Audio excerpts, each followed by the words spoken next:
Huma, Yahweh, Weafutsu Yeveaka, Mianusa Misaneaka Mifaneaka. Arise of you, O Yahweh. Let your enemies be scattered, and let those that hate thee flee from before thee. Let all of Yasharah, Yisrael, who love, worship, and praise Yahweh, give him thanks by saying Hallelujah.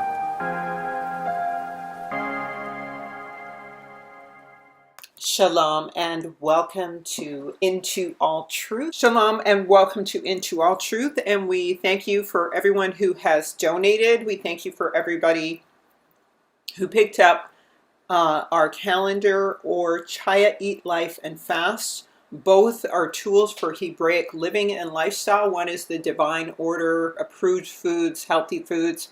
And of course the other is all the Moedim, the appointed times that help you to line up with Yah's divine order so that you can be alive and remain and enter into the kingdom, okay, and hear from him. Anyway, may the Ruach HaKodesh lead you into all truth and show you things to come. Hallelujah. May the seed of the word be planted in your heart and bring forth fruit unto righteousness in the name of Yahushua HaMashiach. Know of a surety that your descendants will be sojourners in a land that is not theirs, and shall serve them, and they shall afflict them 400 years. And also that nation whom they shall serve I shall judge, and afterwards shall they come out with great possessions. And you shall go to your fathers in peace. You shall be buried in a good old age. But in the 4th generation they shall come here again, for the iniquity of the Amorites is not yet complete. They shall come hither again, for the iniquity of the Amorites, the Amorite Kens, has not yet been fulfilled.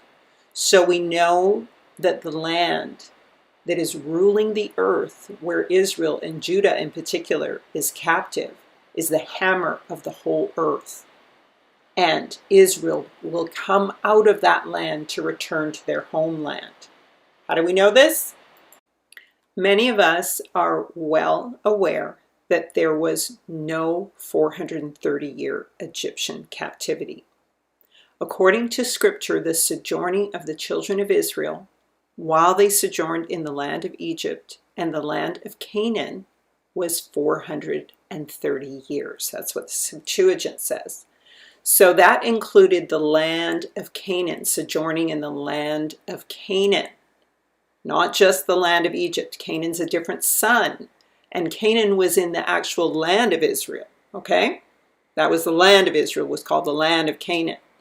Now Galatians says the promise spoken to Abraham and his seed was that the law was confirmed because he already had it 430 years later. And it cannot disannul to make the promise of none effect. So the covenant was confirmed and the law restored in Israel 430 years after the promise to Abraham. So the sojourning in Egypt was not 430 years because we had Abraham, we had Isaac, and we had Jacob. And they lived at least 100 years each. So we know that it was about 193 years that Abraham and his family were in the land of Canaan. And they spent maybe a couple or several years in Egypt, all right? But it was about 193 years that they were in the land of Israel / Canaan. And then Joseph was maximum in Egypt 270 years, with 210 of those years being in bondage.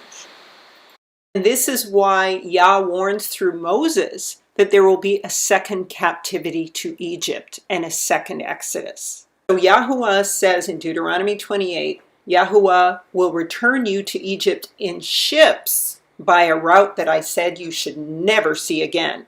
And there you will sell yourselves to your enemies as male and female slaves, but no one will redeem you. And we see this, as I spoke in the last Prester John video, that they were indentured servants. And we'll go into that as we go in the northern kingdom. Indentured servants that came on ships and then generationally went into chattel slavery. And that's why Jeremiah 23 says, "So behold, the days are coming, declares Yahweh, when they will no longer say, as surely as the Most High lives, who brought the Israelites out of the land of Egypt. As surely as Yah lives, who brought and led the descendants of the house of Israel from the land of the north and from all four corners of the other countries to which I had banished them, and they will dwell once more in their own land." And more scriptures say, in a city without walls, and no one will come up against them. So they won't be at war with anybody except for the war before the coming of Yahusha. But in the fourth generation they shall come here again, for the iniquity of the Amorites is not yet fulfilled. And so here the Amorites dwell carelessly. And this is the judgment that is coming on Babylon proper. That is the hammer of the whole earth, the leader of the whole earth. And that's America and Canada. What is said about Babylon? You said, "I will be queen forever." You did not take these things to heart or consider their outcomes. So now hear this, O lover of luxury, who sits securely, who says to herself, "I am, and there is none besides me." Who says that but Ha-Satan? "I will never be a widow or know the loss of children.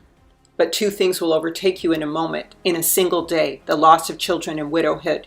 And they will come upon you, full measure, in spite of your many sorceries and the potency of your spells. Give back to her as she has done to others. Pay her back double for what she has done. Mix her a double portion in her own cup." Okay, and this is the great city, clothed in fine linen and purple and scarlet, and decked with gold and precious stones and pearls. And that is America and even Canada. This is the second Exodus time, the second Exodus of Israel out of the final captivity, and the Gentiles will cling to Israel. So it is crucial to know the identity of Israel and the location of the land. Secondly, the true lands of every people group. Why? Because according to Matthew, as in the days of Noah were, so also shall the coming of the Son of Man be. Okay? What will be happening in these last days? Isaiah 13:13, "For the heavens shall be enraged, and the earth shall be shaken from her foundation because of the fierce anger of Yahuwah Sabaoth, the Lord of hosts, in the day when his wrath shall come on. And they that are left shall be as like a fleeing fawn, a stray sheep, and there shall be none to gather them, so that a man shall turn back to his own people, and a man shall flee to his own land." However, now the promise of Yah is that Yah is searching for his people, and he, with a mighty hand and a stretched out arm, will return them. And this is why the Gentiles will cling to Israel. So, but nonetheless, whatever choice you make, you got to return to your own land to be within the law. So you're in the house of Israel, or you return to your own land. Cut off the sower from Babylon. So it's a real land. It's a place where you sow seed. And he that handleth the sickle in the time of harvest, for fear of the oppressing sword, that they shall turn every one to his people, and they shall flee every one to his own land. That means Babylon's going to be destroyed. There's no hiding in the mountains or sowing seed. And how the hammer of the whole earth, we know that America is the power of the whole earth, the military, is cut asunder and broken down. How is Babylon become a desolation among nations? It's going to be desolate here, so we got to get out. And that's everyone, Shem, Ham, and Japheth. And even the Amorites and Canaanites. And for the work of Yahuwah is in the land of the Chaldeans. But now it is the land of the Amorites. Come against her, and the Europeans, right? Japheth. Come against her utmost border, open her storehouses, and cast her up as heaps, and destroy her utterly. Let nothing be left. That means there's nothing going to be left here. Thus saith Yahuwah of hosts, the children of Israel and the children of Yehudah were oppressed together, and all that took them captives held them fast, and they refused to let them go. This is why we have the borders shorn up, right? The sword is upon their horses and upon their chariots, and upon all the mingled people, the mixed multitude of Babylon, right? Different nations. And they shall become as a woman when a sword is thrust upon her treasures, and they shall be robbed. So the destruction of Babylon is imminent, and anybody who believes in the Savior and our Creator has got to get out. The land of Shem. So welcome, Mishpachah. We're about to get into the description of the land of Shem according to Scripture, the sun, the moon, and the stars. Because Yah says he calls heaven and earth to witness. We're also going to use historical books and maps, but of course we know the word of Yah is supreme, and the witness of his creation also is.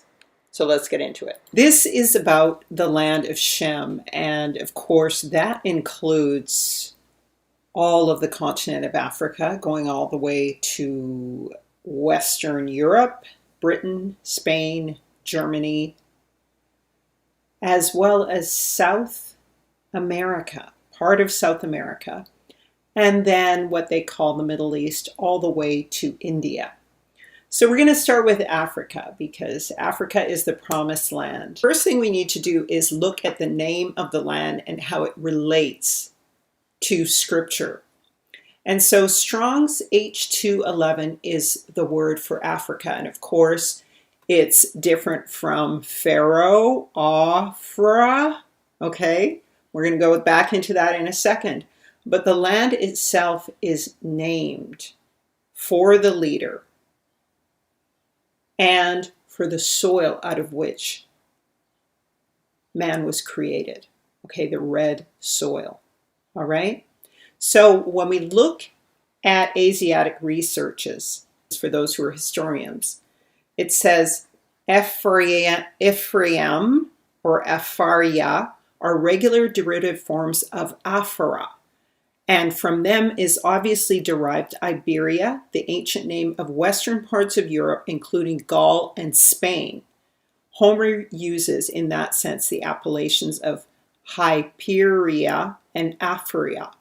So we're going to get a sense that this is both the northern and southern kingdom from this word, okay? Because Ephraim was what? One of the sons of Joseph, and he ruled over the northern kingdom. So you're talking about Iberia. Now, we're going to go more into the northern kingdom in our second part of the series, but right now we're focusing on geography and the land of Africa proper as Israel, okay? 1 Kings 9:28, it says, and they came to Ophir and fetched from thence gold 420 talents and brought it to King Solomon. So this is where they went for gold to acquire it and bring it to King Solomon. And they pronounce it as Ophir because Ophir is like light or gold, okay? And so the name is coming from Ophir or Ophir, referring to the leader, gold, light, precious things. Precious things. Okay, so when we look at Strong's H211, it says, Ophir, a very celebrated region abounding in gold, the sailors of Solomon went thither together with the Phoenicians from the very ports of the Atlantic Gulf and brought thence every 3 years gold, precious stones, and sandalwood. Now this refers to a couple of places. It refers to both here, a land or city in southern Arabia in Solomon's trade route where gold evidently was traded for goods, characteristic of fine gold. Now also in South America, there is a lot of gold, and half of that land is Shem's land. Okay, we'll get, we're doing the geography in a second. But yes, half of that land is Shem's land. And so gold was also acquired from there. And so when we look at the meaning of this, we have the Aleph, who is the leader. We have the Ah, or the Va, or the Wa. So the Gentiles will pronounce it with a hard V. There's no hard consonants in Hebrew because it's an open, breathing, always life-creating language. So you hear it in the patois, and when Africans, Bantu speak, it's always breath and open and awe. So it's awe, not V. And then this is the Pei for the panim, the face. And this is the Yod for the right hand. And this is the R for the Resh, the head. So this is telling you that who this is all about. This is the head leader who's secured with awe to the face of Yahuwah. So this is the leader secured to the face and the mouth and the word of the right hand of the head, the son or the leader. So this is leader. Everything is about the leader, which takes hold of the righteous leader, okay, by the right hand. So this is what Ophir means, Africa. It also means reducing to ashes. So what happened to Israel? Scattered to the four corners of the earth and reduced to ashes. But precious light, so ore is a word for light, and gold. So they are all of these things, and the land is also that. You see? Am I making sense? This is why the word says in Zephaniah, from beyond the rivers of Ethiopia, my suppliants, even the daughter of my dispersed, shall bring mine offering.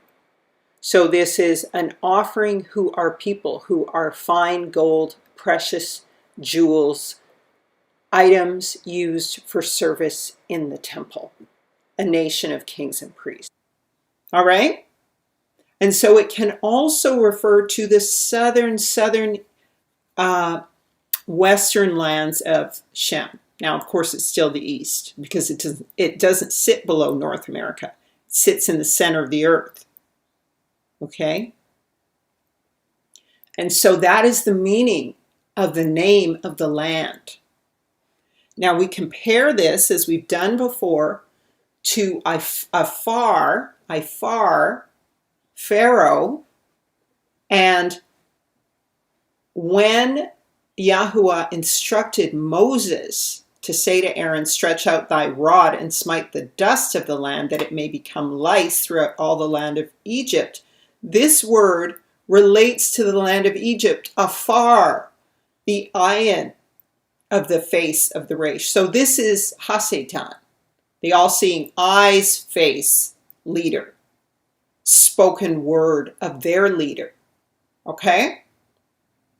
So this is his lying word. And so that is dry earth, dust, powder, ashes, mortar, rubbish, and sometimes ore. So they also have gold in their land. And they're also redeemed through Israel, through the marrying of so many women of Egypt into the line of Israel, right? They're redeemed. But they were first reduced to ashes, and so much of their land was destroyed because of sin. All right, so that's the difference between Africa and Afar. So here's another word for Africa. We've already gone into this. One of the sons of Midian, the son of Keturah and Abraham, his name was Epher. Strong's 6018. All right, and that is this Afara. So again, it's the awe. Again, the all-seeing eye, because we got some mixing going on here. Watchful eye over the word and leader. So there's more security in this name than just the all-seeing eye, okay? This is secured to the eye that is watching the face and word of the leader. All right? And so this is the same name that was given to the descendant of Judah, all right, from Ezra, right? He had a son named Epher, same name, Epher, and as well Manasseh, who is of the tribe of Israel, the half tribe of Joseph, Manasseh, that is one of the 144,000. Okay? All right, but they got all caught up in Baal Hermon. So that is a difference, all right? And that's why the land is named as such. Let's get into the history that we all know and we're all very familiar with. And there may be some of you who are new to this. And so I just encourage you to follow along. And we're going to talk about why the people of Israel would be from this particular land. And so let's start off with why the seed matters. Very often people believe that the seed matters when it refers to the people who everybody knows today to be Jewish. However, when we say, well, actually, no, they're grafted in. They accepted the identity. But this is who Israel truly is. Then people are like, oh, well, the seed doesn't really matter. We're all equal. We're all the same. But Romans 3:2 says, the question is, does the seed matter? And Romans answers the question very well, much in every way. The Yehudi had great advantages. He had greater light, more knowledge, better privileges, higher honors. The greatest advantage was that unto them were committed the oracles of Yahuwah, the holy scriptures, and hence the promises that were revealed in Yahushua HaMashiach. So unto Israel was committed the very holy scriptures, the oracles of Yah, and the Messiah came out of the line of Israel. And Israel are to be priests unto the earth. And we're seeing now that the whole counsel of the word of Yahuwah has not been being taught. And as Israel is awakening, it is finally being taught. But how can we identify Israel? Well, the book is a book of remembrance. It's Yah's love letter to Israel and to those of mankind who would be grafted in and live righteously. So you can identify the people of Israel by the book. It tells you who Israel is. And so I'm just going to go into this description briefly. A lot of people will be familiar. Whoever isn't familiar, here it is. What did Israel look like? Well, Song of Solomon talks about the Shunammite, the bride of Solomon, the only woman he seems to have loved, and she was also a caregiver to David. She was probably one of his wives. However, he was too sick to really have anything to do with her, so she was his bed warmer. And she was very much coveted by his sons after he passed away, and there was actually one of the sons was killed because he wanted her as the bride. And so this woman who was approved by David, and she was married to Solomon. And how is she described? She is described in the Psalm of Solomon as dark. My skin is dark like the tents of Kedar. My brothers made me keepers of the vineyard, but my own vineyard I have not kept. So according to the Jewish Encyclopedia, Kedar, one of the sons of Ishmael, likewise used for the Bedouins, whose characteristic traits are ascribed to Kedar, also known as Bene Kedar. Their tents, Bible numbers, their tents were made of black goat's hair. Kedar means dark in Hebrew. So the Encyclopedia Britannica shows us that Kedar is named second in each of two lists of Ishmael's sons. And here's the scriptures. Here are the sons of Ishmael. Dusky skin. So dusky can also mean black. All right. Dusky is another word for black. And his descendants were the Bedouins, and they are a black people. So let's look for the Bedouins.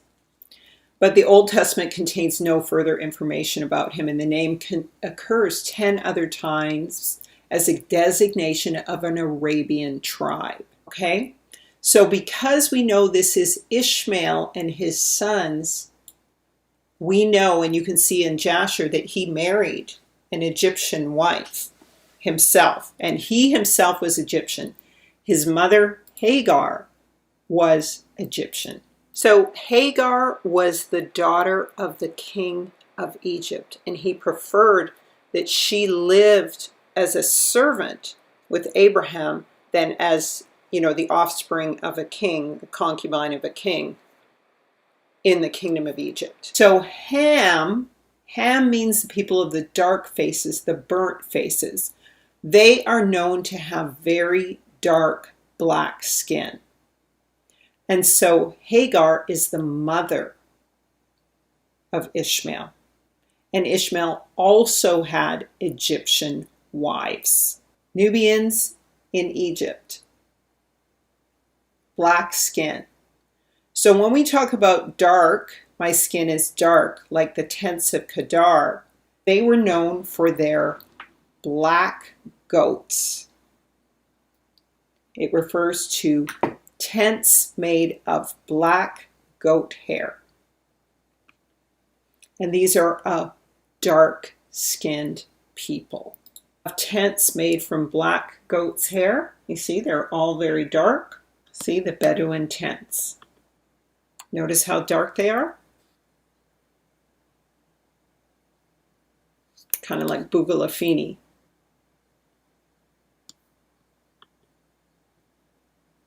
All right?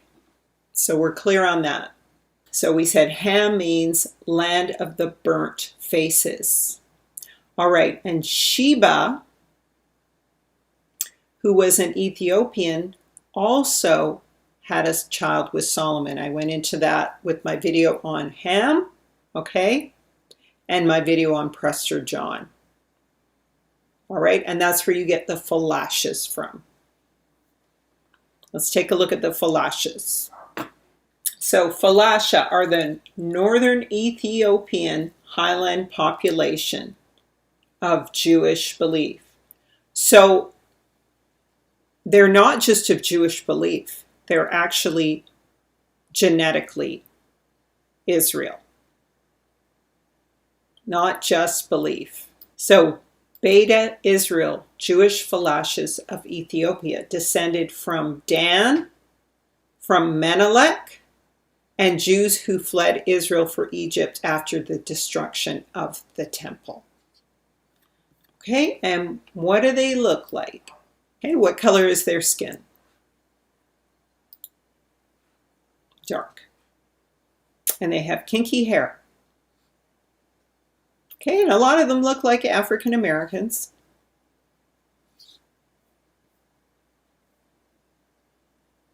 West Indians. Now those are not them.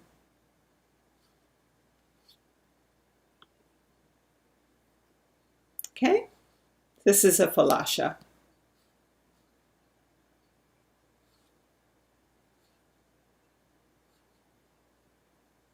Okay, so here, Ham means hot.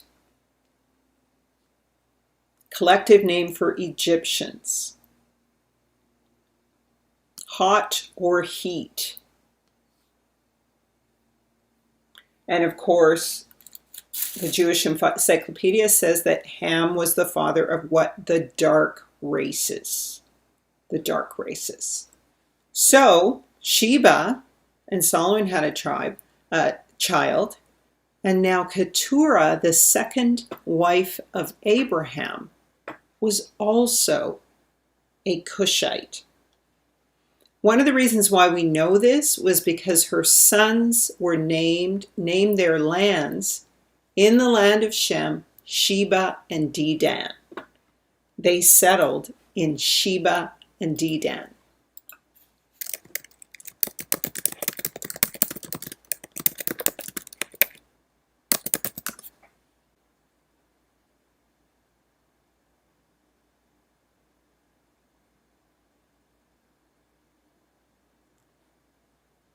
And Zipporah married Moses. Okay, Zipporah was the wife of Moses, and Jethro was a Midianite. So the sons of Keturah the Cushite and Abraham. So Keturah the Cushite and Abraham had 6 sons. One of them was named Midian, and Jethro was a Midianite. All right. Genesis 25:1. And again, Abraham took a wife. Her name was Keturah, and she bare him Zimran, Jokshan, Midan, and Midian, and Ishbak, and Shua. And so these are all their descendants. And all these were children. See, Epher is one, as in Africa, is a descendant of Midian. We already talked about that. That's where the word Africa comes from. All these were the children of Keturah. And Abraham gave all he had to Isaac, and unto the sons of the concubine which Abraham had, Abraham gave gifts and sent them away from Isaac his son, while he yet lived eastward unto the east country. Okay? So we see that Jokshan names two of his children, Sheba and Dedan. And these children have the same names as the descendants of Cush. So that's how we know. And these children have the same name as the descendants of Cush, Sheba and Dedan. So that is how we know that Keturah was a Cushite, because they're giving honor to the grandfather, Ham. All right, everything is done decently and in order in Scripture.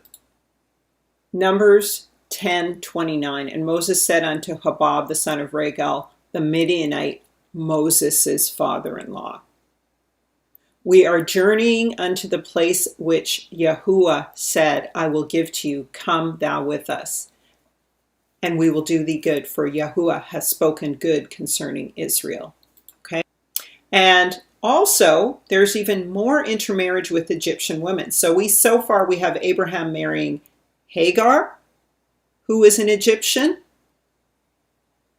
We have him marrying the Cushite, Keturah, even though Hagar was the bondwoman. He wasn't really married to her. But the legitimate marriage was with Keturah after Sarah passed away, right?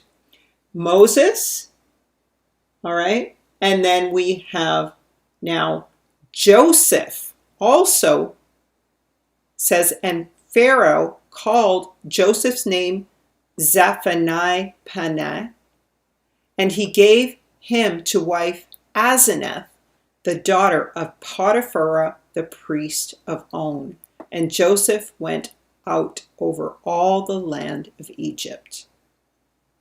All right, Genesis 41:45 says, and Pharaoh called Joseph's name Zephaniah, and he gave him to wife Asenath, the daughter of Potiphar, priest of On.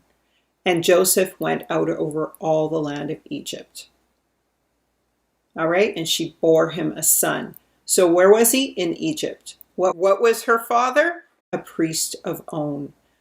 The root of On is Babel-on. So she was a Hamite, because the Hamites are dark people. And how do we know? Because what does Jeremiah 13:23 say? Can an Ethiopian change his skin, or a leopard his spots? Then may ye also do good that are accustomed to doing evil. In other words, an Ethiopian can't change his skin color. Black people can't change their skin color. It shows up somehow. Okay? And what's the real word for Ethiopian? The real word for Ethiopian is Cushi. It's referring to Cushite. See, Cushan, their blackness. They have black skin. Cushite, descendant of Cush. Okay?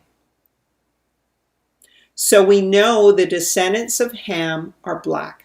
And of course, the word Nubian means black, black-skinned.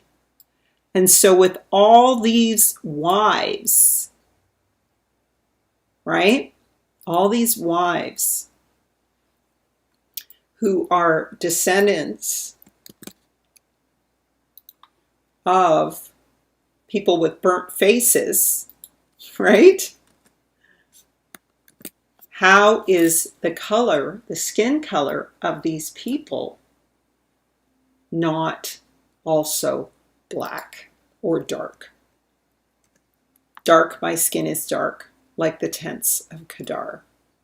Miriam and Aaron spoke against the Ethiopian woman whom Moses had married, for he had married an Ethiopian woman. So the Cushite woman, because she wasn't, not because she was black-skinned, but because she was not an Israelite. She was a Cushite, and they had just escaped captivity from the Hamites.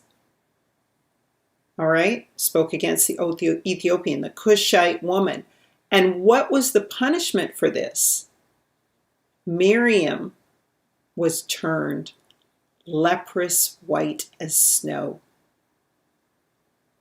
And Moses had to pray for her. Let her not be as one dead of whose flesh is half consumed when he comes out of his mother's womb. She had to remain outside the camp for 7 days. And then she was brought in again. So her skin wasn't white. Miriam's skin wasn't white. Miriam's skin was not white, was it?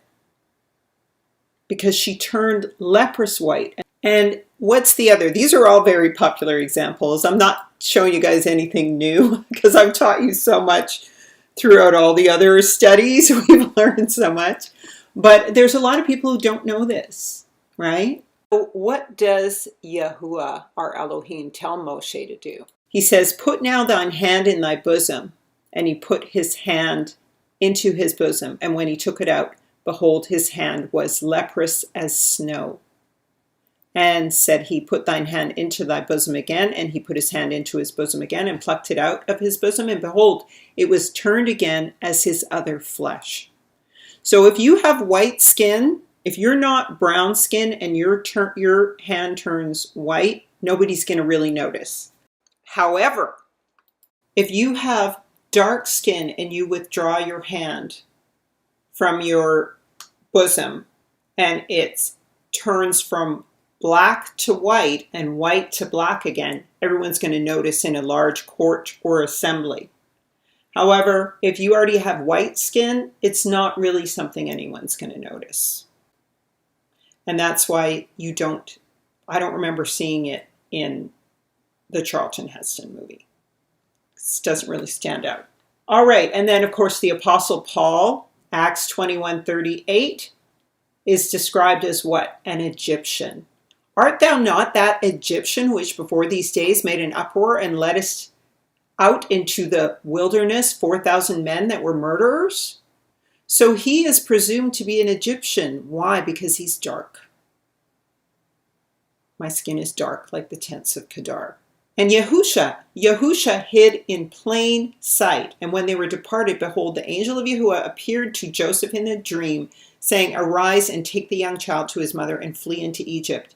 And be thou there until I bring thee word, for Herod will seek the young child to destroy him.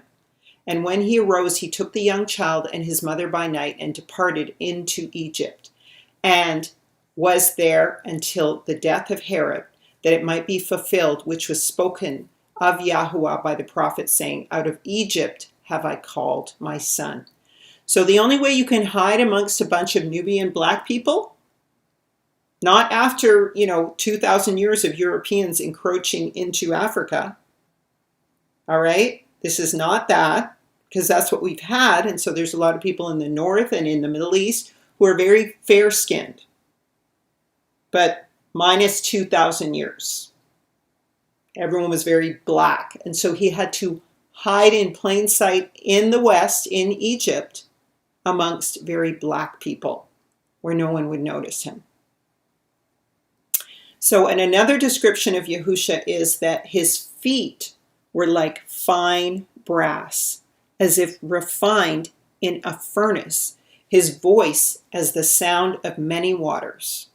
And in ASV says his feet were like burnished brass. So this is what burnished brass looks like. So it looks like jacinth or jasper. Okay, it looks like glowing metal, brownish, but like it looks like when somebody has been in the sun and is very tanned, if they're a brown skin tone and they glow like copper and chocolate. This is exactly what burnished brass looks like. These are burnished brass statues. This, of course, is why in the second Exodus, at the end of time, Yahweh says, from beyond the rivers of Ethiopia, my suppliants, even the daughter of my dispersed, shall bring mine offering. Because we're going to see that the ocean that we know as the Atlantic is the Ethiopic Sea. As I've said in my other videos before, I've covered so much of this already. And so it's from beyond that river into the west of Cush, where his offering will come from. All right, so let's get into it. If you'll remember in the last lesson, we talked about how what is now the Mediterranean Sea was once all land. But that was the gates of Gibor or Gibraltar or the pillars of Hercules. And this is referred to in Illustrations of America, illustrated by John Ogilvie. And it is also referred to in Jubilees, according to John Ogilvie, the mountains Calfe and Abel, now known as the gates of Gibraltar, the jaws of Gibraltar, were opened by an earthquake, receiving then also an inundation from the Atlantic, which now makes the Mediterranean Sea, being before all continued land. Some double this again, making 4 divisions of this our first part of the world: Europe, Asia, Aphaia, and Egypt. Others later have more reduced them to 3, joining Egypt to Asia and the other lands being Aphaia or Africa and Europe. You guys can check out all these references. I've got like about 3 or 4 of them here on both of these slides, and they will indicate that north, south, and east were all connected. North America was connected to Africa, so-called Africa, and North America was connected to so-called Eastern Europe. And it was all a circle around the center of the earth, and there was a head who ruled. These are also the accounts of the many uproars, changes in the earth, judgments really by Yah, or wars that destroyed the earth and drove the continents apart. So that's the premise that we begin with here, reverse Pangea. You guys know that's my thing. Major judgment was the judgment of Babylon, the 3 towers and the Tower of Babylon. The next one was the deliverance of Israel from Egypt. There were also just many wars and then judgments after the fall of Israel. It says there will be great earthquakes. The 4th part of the land was judged. The 4th part of the earth was judged over here in North America. And I think that contributed to the mud floods and disasters all over the world because of the fall of Israel and Yah's judgment against Israel. Or wars that destroyed the earth and drove the continents apart. So that is also the reason for the destructions in the earth. And they were always siding with Egypt. So a lot of Egypt was destroyed. Let's get into the land of Shem, and of course, guys, this is theory, but I'm trying to use scripture and historical books to prove it. So forgive any errors. Ulam, overarching principle to get into your spirit is that Yah calls heaven and earth to witness to his order. Heaven and earth witness to the way he wants things to be in their perfect state. So I've already shown you that Yah has sealed the earth with his image, and that I believe that Shem and his offspring are also sealed in that image on the earth. And so that's my theory. And that image of the head, the ruler of the earth, is also witnessed by the moon. And I believe it's manifest in this image. Hannibal's coin is very likely either King David or King Solomon's coin, with the elephant representing the pillars of the earth and the mountains below the elephant's feet representing the mountains of the moon. The shape of the head of Africa is the shape of the head of a black man, and everything else that has dispersed above in the west and in the north is his afro. And the south, which is also part of Shem's land, South America, is his neck. And there came forth on the writing as Shem's lot, the middle of the earth, which he should take as an inheritance for himself, and for his sons, and for the generations of eternity. From the middle of the mountain range of Rapha, from the mouth of the water, from the river of Tina, and his portion goes towards the west, through the midst of this river, and it extends till it reaches the water of the abyss, out of which this river goes forth and pours its waters into the sea Miat. And this river flows into the great sea, and all that is towards the north is Japheth's, and all that is towards the south belongs to Shem. And all that is towards the south belongs to Shem. And it extends till it reaches Caraso, and this is the bosom of the tongue which looks towards the south. And his portion extends along the great sea, and it extends in a straight line till it reaches the west of the tongue which looks towards the south, for this sea is named the tongue of the Egyptian sea. And it turns here towards the south, towards the mouth of the great sea on the shore of its waters, and it extends west to Afra. Wait, Ham's land is in the west? So again, Afra is Afaro. That's Pharaoh land. Shem's land, what we call Africa today, is called Aphia. And because he was the firstborn son, he got two portions, a double portion. So he got half the earth, and Ham and Japheth got a quarter each. The portion of the eldest son is what? A double portion. That is Torah. Daniel 7:25 says Hasatan would seek to change times and laws, and that the people would be delivered into his hand for a time, and half a time. And this is what Mercator was used to do. This is what the redrawing of the shape of the earth and allotments of land was set up to do. It extends till it reaches the waters of the river Gihon, and to the south of the waters of Gihon, to the banks of this river. And it extends towards the east till it reaches the Garden of Eden, to the south thereof, to the south, and to the east of the whole land of Eden, and the whole of the east. It turns to the east, and it proceeds till it reaches east of the mountain named Rapha, and it descends to the bank of the mouth of the river Tina. This portion came forth by lot for Shem and his sons, that they should possess it forever, unto his generations forevermore. And he knew that the Garden of Eden is the Holy of Holies, and the dwelling of the Lord, and the Mount Sinai, the center of the desert, and Mount Zion, the center of the navel of the earth. These three were created as holy places facing each other.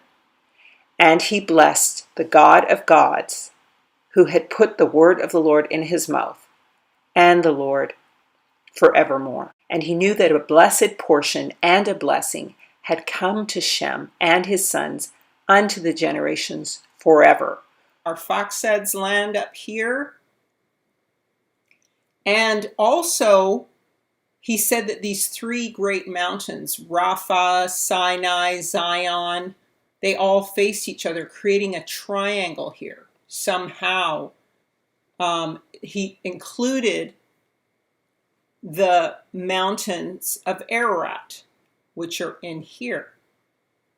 Okay, so Mount Ararat, India, Mount Rapha at the center of the earth, Eden, which is to the south, and on the way east, right, is to the south thereof, to the south and in the east.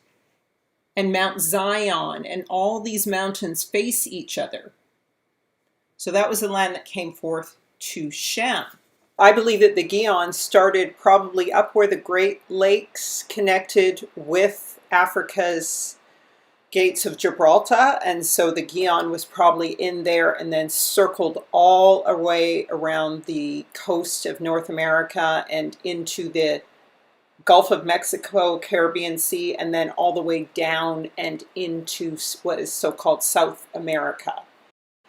Because the area between Africa and North and South America is where there are 7 streams of water, where, we've gone into the whole thing of smite the 7 streams, right? This Carta Marina Nova map seems to show a circle between South America and Africa, down smack dab in the middle here, which is, it's anywhere from the Gates of Gibraltar down to there, which is where Eden could be. But it's clearly showing that it's kind of the center of the world in a way. This is off the coast of South America and Africa. It seems like there is a piece of land here. So with all Isaiah 11:15 and Isaiah 42, Yah says that he will smite the 7 streams, as when Israel came out of Egypt the first time. And I will make desolate mountains and hills and dry up all their grass, and I will make the rivers islands and dry up the pools, and I will bring the blind by the way that they knew not, and I will cause them to tread upon paths which they have not known, and I will turn darkness into light and crooked things straight. So this is Persia,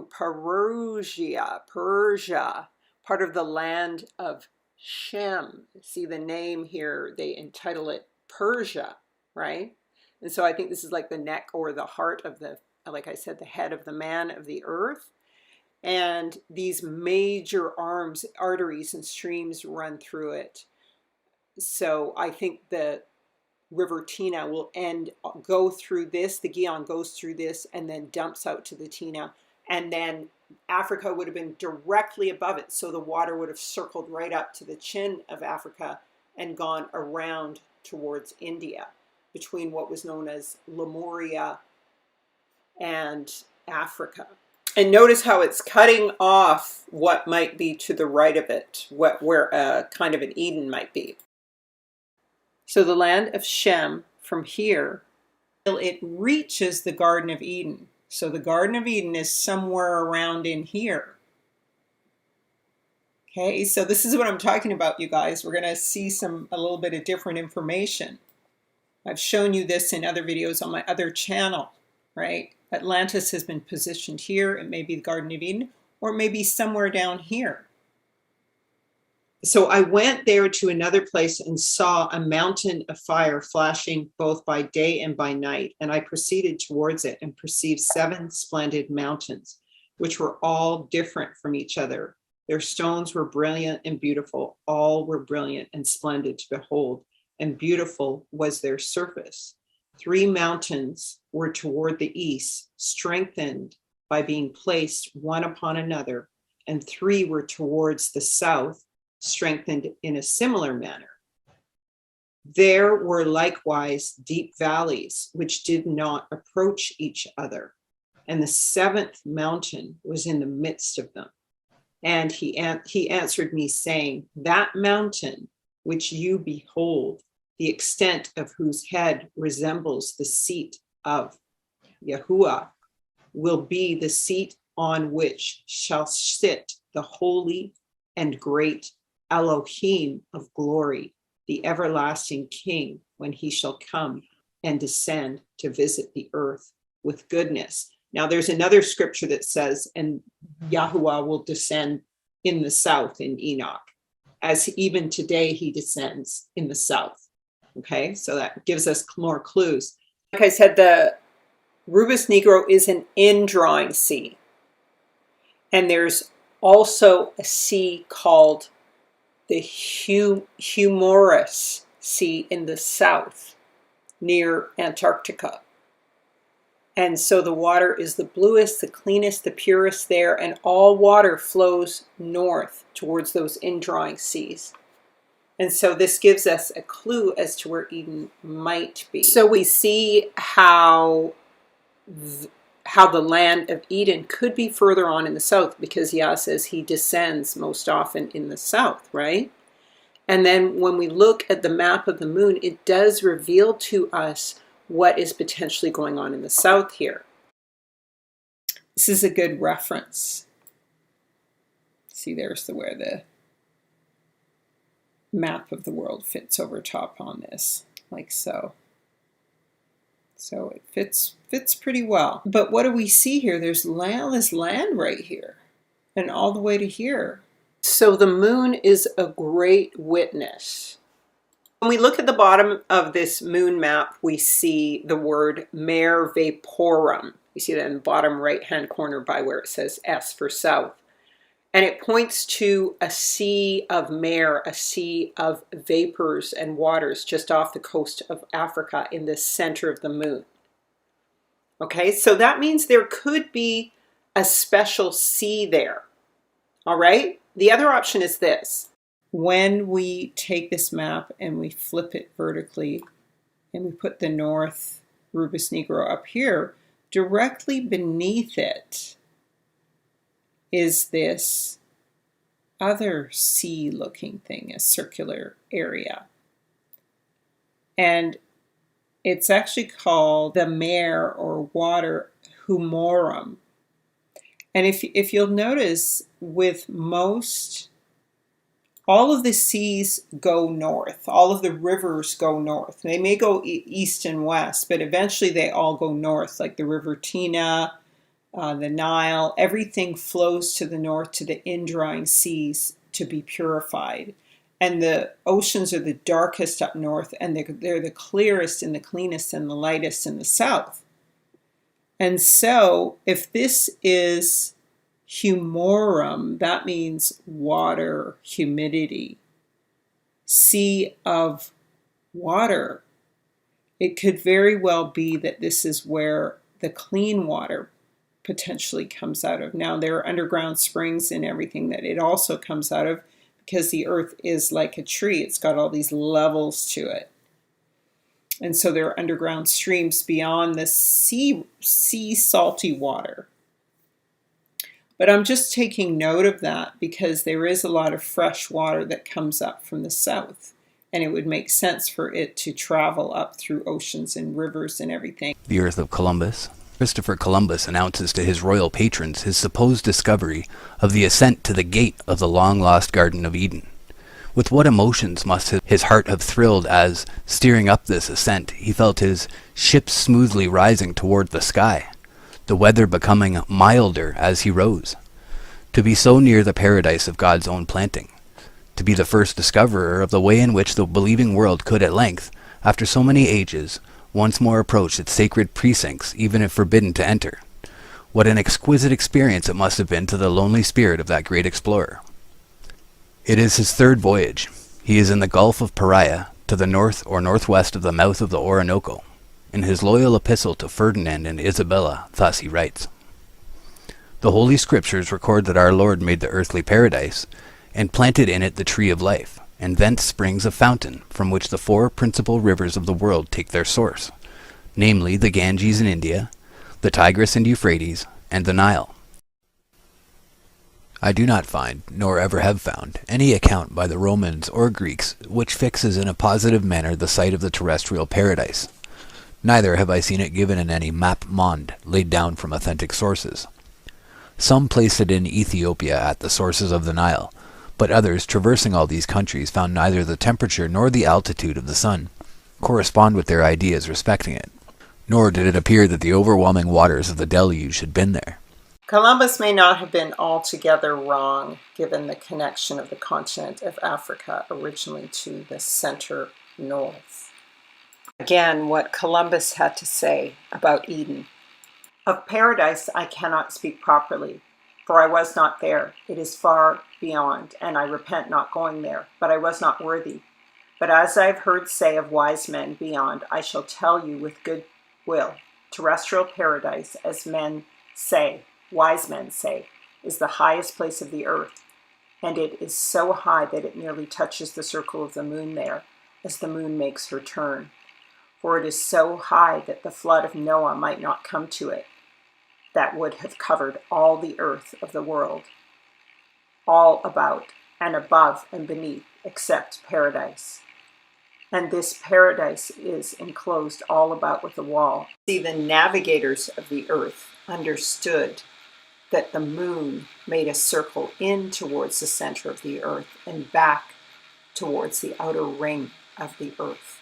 And that included Columbus, before the transatlantic slave trade was in full swing. Everyone knew this. Some have placed paradise in the third heaven, some in the fourth, in the heaven of the moon itself, on a mountain near the lunar heaven, in the middle of the region of the air. Just remember, the Greeks and the Romans made these laws that no one was allowed to go into the west. And who said they wanted to hide Jerusalem? Hadrian. And so just keep this in mind. I haven't written off the Rubus Negro. I'm just saying these are the potential areas where the Garden of Eden could be. So you guys, please look at the video for the lands of Shem, Ham, and Japheth for more detail, a more detailed description. So in order to help define the lands of Israel, I want to shift now over to the land of Egypt in Africa, and the witness in part of the stars as well. So I'm not saying Egypt's religion is our religion. I'm saying the land is the land of Israel, and it's a cover-up. That's the riddle of the Sphinx. We talked about the witness of the moon and the earth, and we'll continue with the earth, but we're also going to look at the witness of the stars now. I want to now shift over to Egypt. And the reason why I want to do that is, again, reverse Pangea. There's all of these superstructures that align all over the earth. And I think those are the connecting points that help reconnect reverse Pangea. But I also want to talk about what the potential purpose of the pyramids were and their authenticity, as well as to whether or not this was really a place of Egyptian worship. Perhaps it evolved into that. But they might have just simply been power structures and energy sources. Egypt was part of the Solomon's Empire, okay? And its golden age, the Orion age, the golden age. And it's not actually, as I've said before, the land of Ham. This is the land of Shem. And we confirmed that the pyramids were built before 1100 BC, the Egyptian ones. And they had no monoliths, they had no pillars, and they had no Sanskrit or drawings or inscriptions on them. The three pyramids of Giza existed on their own, two of them having just the two sets of three pyramids at either of their sides. All other pyramids were set up many centuries, if not thousands of years later, and that includes all the images of the Egyptian gods. It is well known that around these pyramids, these structures like this are everywhere. Although when we look at the actual pyramids themselves, the very stones are broken down and disintegrated. Concrete Abu Simbel construct was moved in the 1800s closer to the pyramid area because they started to build the Aswan Dam, and they wanted to make sure that this monument to masonry wasn't destroyed because it had been built right on the waters of the Nile. And so it was moved, and this is part of the architectural to deceive the world into believing that this is actually the land of Egypt, when the land of Egypt lies in the west. Check out all my videos on the land of Ham. There's some ancient videos on rebuilding the lost temples of Karnak, which is these images that you see of Menelik and the other three statues associated with the three pyramids in the narrative that is presented to us.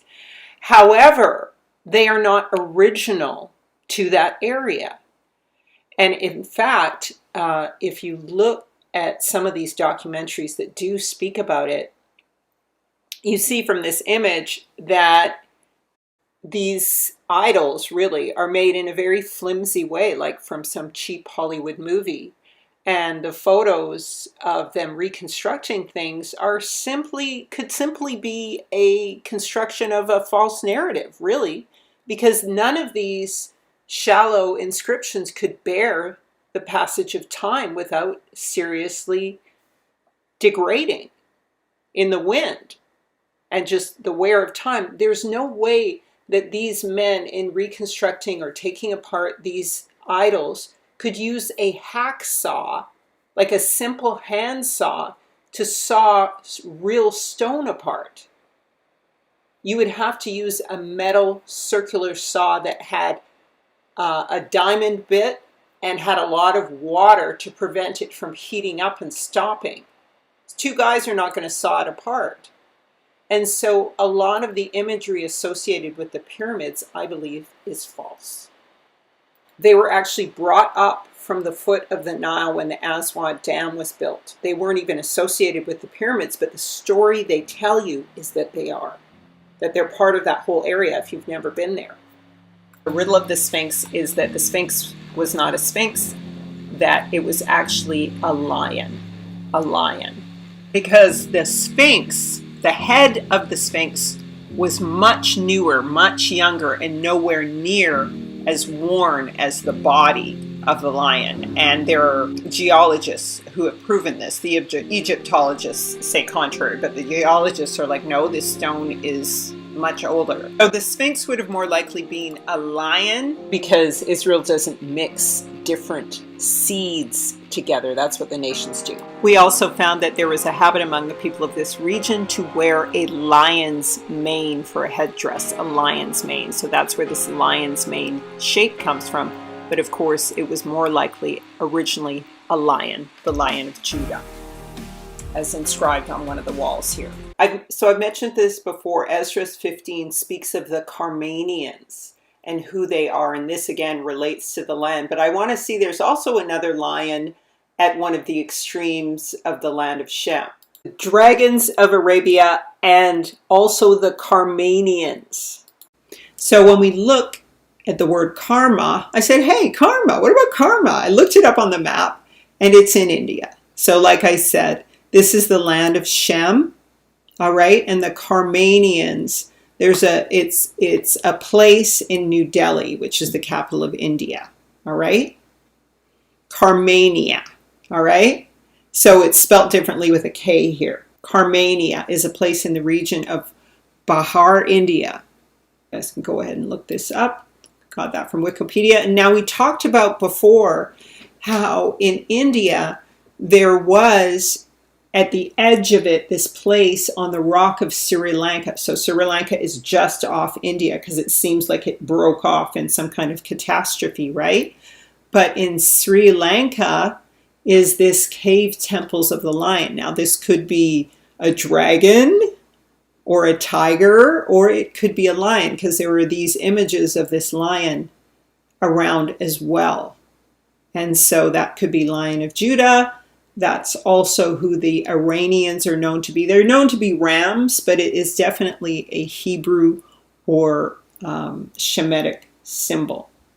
And remember in the video about the Hamites, we went into this, that building, there used to be this huge empire up there, this huge structure and kingdom. You can see all this terraced land, and there were all these great waterfalls and everything that were an obstruction to make your way finally up to the kingdom. It was a strategic point for war. It was a huge kingdom, and it's claimed by the East Indians, and of course worshiping their gods.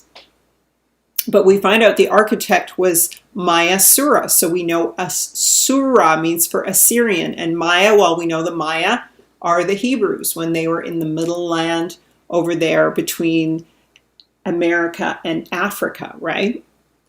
And they were called the Maya when Joseph ruled there. They were called the Maya. And so in the Hindu scriptures, they have the Maya Sura. So these are the Assyrians. And so this was a famous architect. So Asher is one of the sons of Shem. He's the second son of Shem. And his land is the land of Assyria.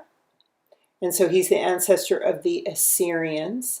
And for Asher came forth, according to Jubilees 9 and 3 in the bottom right here, the second portion, all the land of Asher and Nineveh and Shinar, and to the border of India. And it ascends and skirts the river. And so they're talking about the river Tina. And so this is the land of Assyria. Now, I'm not sure, it may actually go to all the way to the Atlantic. I'm still trying to figure this out, guys, so please be patient.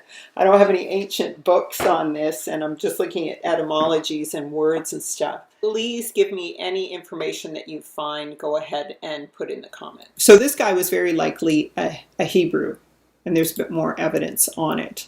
So we see again that it's Assyria, Sumerian, Asher. So that is Assyria. Okay. Now they geographically show it as being different, but when you look at the words, you can distinctly see that the affiliation of this architect was with Asura, and this is in the land of Shem, so it's Assyria. I want to talk about Egypt as being part of the land of Shem, the land of Africa, because the stars truly witness to who the continent of Africa belongs to from there and from the Nile. The Ethiopians say the Egyptians are one of their colonies, had 7 sons with Abraham, and so they may have become the Ethiopians, okay? Because they were sons of Abraham, but not the sons of the promise. And so that may be the true origins of the Ethiopians. And the Egyptians here very clearly says that Gaston Maspero said by almost unanimous testimony of ancient historians is that they belong to the African race, read Negro, which first settled in Ethiopia. On the middle Nile, following the course of the river, they gradually reached the sea. Moreover, the Bible states that Mitzrahim, son of Ham, brother of Cush, the Ethiopian, so he's calling them the Ethiopian, and of Canaan came from Mesopotamia to settle with his children on the banks of the Nile. So he is saying that they were an import, okay? But they're still not giving us the origins of this term. And they're trying to say that page 83 says the Negroes represented on pharaohic paintings so clearly delineated by the engravers and named Nahasu or Nahasio in the hieroglyphics are not related to the Ethiopians, the first people to come down into Egypt. Besides, there is a scientific tendency to find in Africa, after excluding foreign influence from the Mediterranean to the Cape, from the Atlantic to the Indian Ocean, nothing but Negroes or Negroids of various colors. The ancient Egyptians were Negroes, but Negroes to the last degree. So in other words, the people who built these pyramids were Negroes. Okay, so they were descendants of Israel. But the Ethiopians were mixed with them. So that means those are the real Hamites. And remember, there was this whole historical agenda for the West to start calling Israel Hamites. And so it was the Greeks who named what is called the Nile. But there's a lot of evidence that it was actually called the Jordan River. So the Ethiopians seem to be a grafting in of Ham into the Negro line. So in accounting for Shem's lot, Jubilees 8:14 said, Shem and his portion extends along the Great Sea, and it extends in a straight line till it reaches the west of the tongue, which looks towards the south. For this sea is named the tongue of the Egyptian Sea. So everything at the top of the map to the right there where Greenland is heading south, and that's the tongue of the Egyptian Sea. So the waters of the Atlantic are the Ethiopic or Egyptian Sea. And there are 7 Gulf streams within there, okay? Freshwater Gulf streams, all right? So that is the Egyptian Sea, and it can also be considered the River of Egypt. What's the clue? Jubilees 10:29 says, Canaan saw the land of Lebanon to the river of Egypt. So we can think of Lebanon potentially as Libya, to the river of Egypt. So that would be to the Ethiopic Ocean, Atlantic Ocean. That it was very good, and went not into the land of his inheritance to the west, that's America, all right, that is to the sea, the Egyptian sea. He instead dwelt in the land of Lebanon eastward. So he went east towards India and westward from the border of the Jordan River. So he was between the Jordan River, but he was, and the Egyptian Sea, Ocean, Atlantic. So he was between some huge Jordan River, but he was westward of it, but he was east of the Egyptian Sea or river, which is 7 streams. Am I making sense? I hope so. According to the Book of Beginnings and Alulas and Auluskelius, Egypt was named Aria. The Egyptian Ar is the name of the river Hebrew Ayar. Aria is the land of the river, possibly with the further meaning of the pure, as in Aya means to wash, white, and purify. So Ayar could be the Jordan River. Now, Hiram-Abip of the northern kingdom was to be the one who built the pyramids, okay? Now, these are the people of the northern kingdom who have a history of being builders, and they themselves say that. And so what I'm going to do is quote regarding Abraham teaching science to the Egyptians, so that we can know and understand that the Shemitic people would have already had these sciences. And I'm also going to first quote from a false book that mixes truth with a lie, that confirms that he taught sciences to them. But then it says that the Egyptians taught him wisdom, which wouldn't make any sense because they didn't have Yah. They had Satan as their god. They had the serpent. They had Quetzalcoatl. They didn't have Yahuwah. So he would have taught them both wisdom and science. And so this tradition was followed by Daniel, who also used sciences, and Hiram-Abip. So Hiram-Abip, Haram, was the son of a widow woman, and he was of the tribe of Naphtali, and his father was a Tyrian, a worker in brass and accomplished in art, skill and knowledge to work every work in brass, and he was brought into King Solomon, and he wrought all the works. Okay, and Judges 132 says that, scrolling down here, Asher dwelt in the midst of the Canaanite who inhabited the land, for he could not drive him out. And Naphtali did not drive out the inhabitants of Beth-Semes, nor the inhabitants of Beatanach. And so what happens is, when you look at the book of Masonic rites, of course there's going to be trickery in there because the Prince of Tyre is truly Satan, but they actually name Hiram-Abip as the Prince of Tyre. And as I've said before, Abip can mean abyss. So he had a darkness on him. According to Oriental Masonry, it came to pass that when the temple was completed, that Solomon hesitated to dedicate it for 2 reasons. First, on account of the death of Hiram-Abip. Second, on account of the fact that with the death of the widow's son, the master's word and the secret manner of using it had been lost. Therefore, Solomon called a secret council.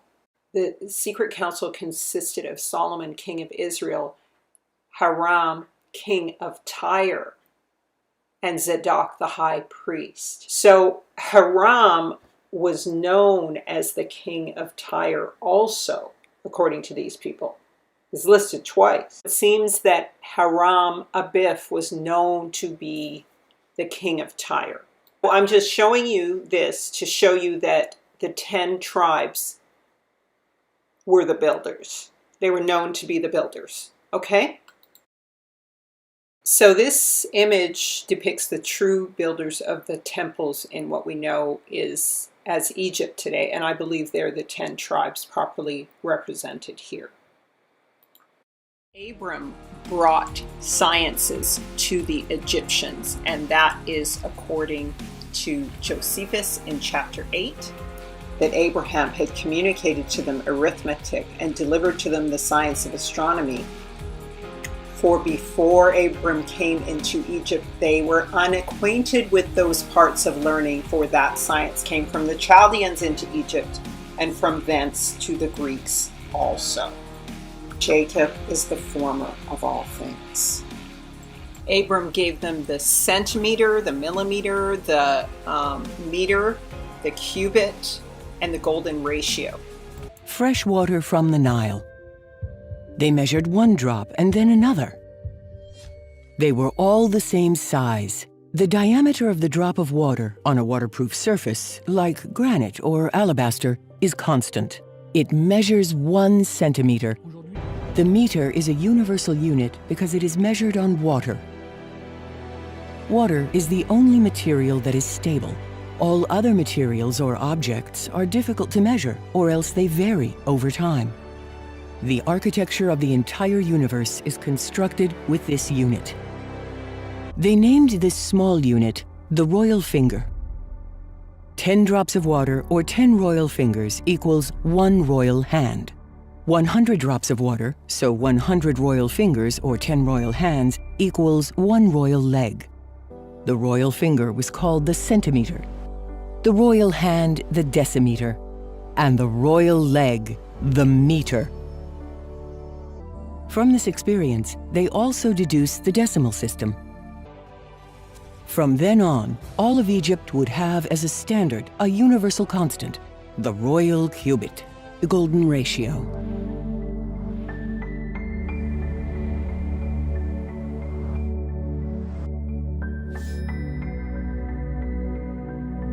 Pi, the golden ratio, the royal cubit, the whole panoply of sacred geometry with the meter.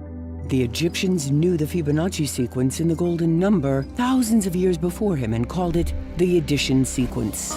When we examine the symbol for house, Bayet, it is this golden ratio. So this is the family, the tent, the house, the earth.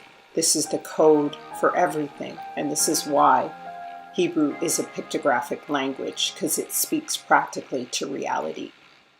The meter had so many biblical references. All of these measurements did. And some of the primary ones was the meter, which is called mitznefeth, or official turban or diadem for the high priest.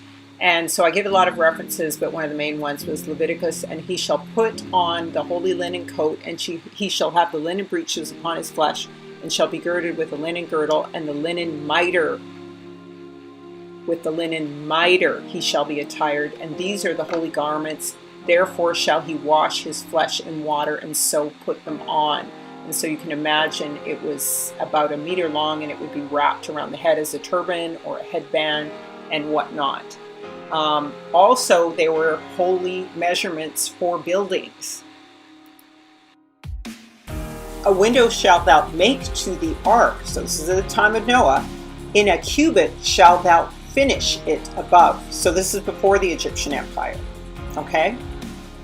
Also in Ezekiel, it says, and behold, a wall outside the house and round about, in the man's hand a measuring reed of 6 cubits long by cubit, and a hand breadth. So he measured the breadth of the building 1 reed. Now here in Ezekiel, in these various verses, including Revelation, it says the length of a reed is given as 6 cubits, each being about a cubit and a palm, or hand's breadth. Okay, so those are the measurements that were just described to us in Egypt. Cornerstone, a key Hebraic concept developed possibly from the Egyptian captivity, but principally and probably first related to Hamashiach, Yahusha. They pour the white concrete, and about 30 minutes later the mold is filled. Today we call this process formwork construction.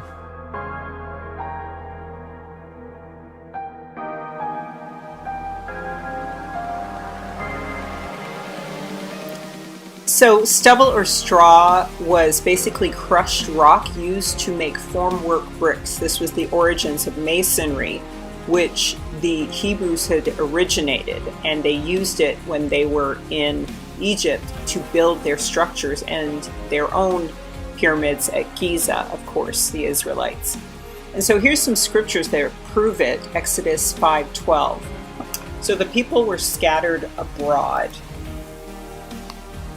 throughout all the land of Egypt to gather stubble instead of straw. The word is tebin, and it's from the word H1129 in Strong's, and it says straw, threshing, or chaff, but the origin is said to be doubtful, but not improbable, and it really denotes building material.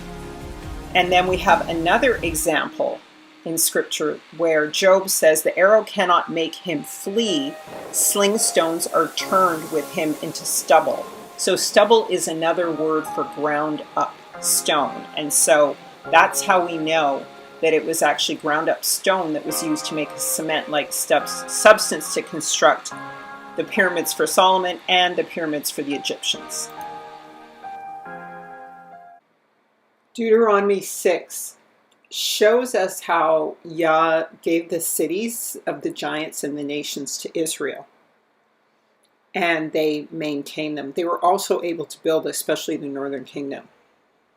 So Deuteronomy 6 says, "And it came to pass, when Yahuwah thy Elohim shall have brought thee into the land, which he sware to thy fathers, to Abraham and to Isaac and to Jacob, to give thee, great and beautiful cities, which thou did not build, houses full of all good things, which thou did not fill, wells dug in ore, pits or pools, the rock which thou didst not dig, vineyards and olives which thou did not plant. Then having eaten and being filled, beware lest thou forget Yahuwah thy Eloha, that brought thee forth out of the land of Egypt, out of the house of bondage." Find very much so in places like Britain, for example, in the UK, Spain, and so on. We have all of these buildings that were constructed. Some of them are left over from the giants because that's what the scripture says will happen, that Israel will return to their lands and they will get the buildings of the giant. The other thing is that the Hebrews, the 10 tribes in particular, did a lot of building, construction, and formwork. Why you see in Columbus's and Cortez's New World discoveries, you see these images of these people living in the midst of these beautiful buildings, and they're not necessarily out of scale for them, like some of the ones that were taken over from the giants. Also, the 10 tribes were brick makers, and I want you to watch this video about the 10 tribes who still remain in America who are brick makers and their relationship to ancient structures. Okay, a lot of the truth was in the St. Louis Cathedral. Where did they put the records? A lot of the truth was in the Cabildo. Where is it? A lot of the truth is inside the tombs of the graves that's at St. Louis Cathedral, because they have a lot of Indians buried in there too. The bricks that built St. Louis Cathedral, my people made those bricks. The bricks that built the tomb in the older graves came from my people. Those St. Louis Cathedral, my people made those bricks. The bricks that built the tomb in the older graves came from my people. Remember, the tribes of Israel always buried their family members in tombs, not in the earth, and they didn't burn them. The architect Hemiunu and Khufu go up symbolically to unveil the pyramidion. The pyramidion is revealed. The crowd shouts with joy. 20 years of hard work for their king is coming to an end.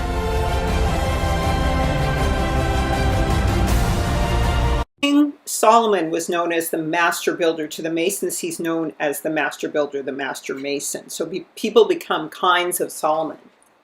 Now, what happened with the northern kingdom was that Jeroboam, who was a widow's son, was made a servant of Solomon because he was very industrious.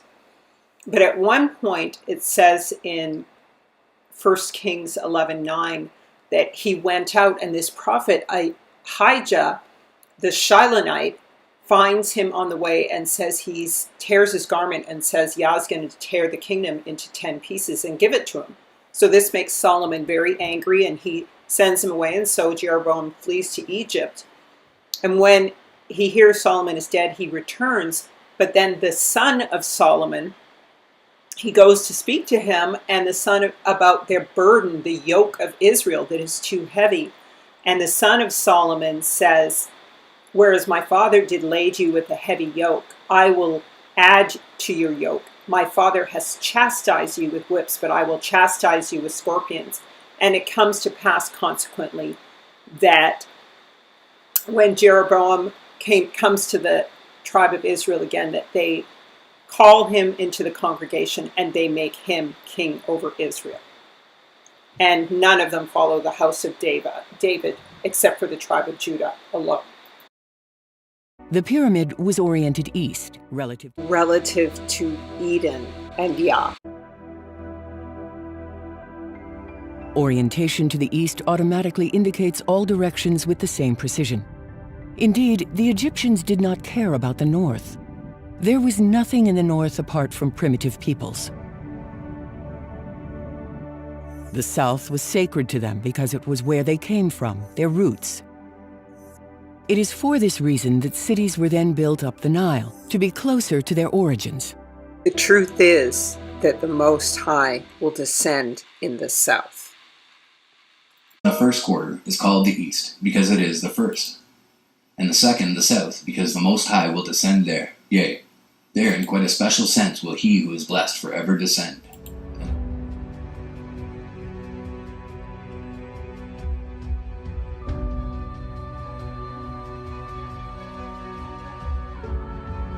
The position of the sun is exactly facing the king's sarcophagus. There is much debate over whether the pyramids are tombs, and whether the sarcophagi are intended for bodies.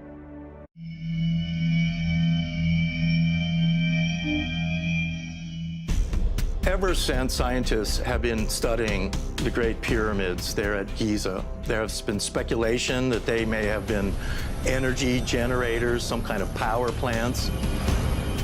And of course, the mainstream Egyptologists are saying, oh, these are just simple tombs for pharaohs. But the Great Pyramid has the precision of a machine, and so when you consider it as a machine, you see that there are certain functions that each part of the pyramid performs.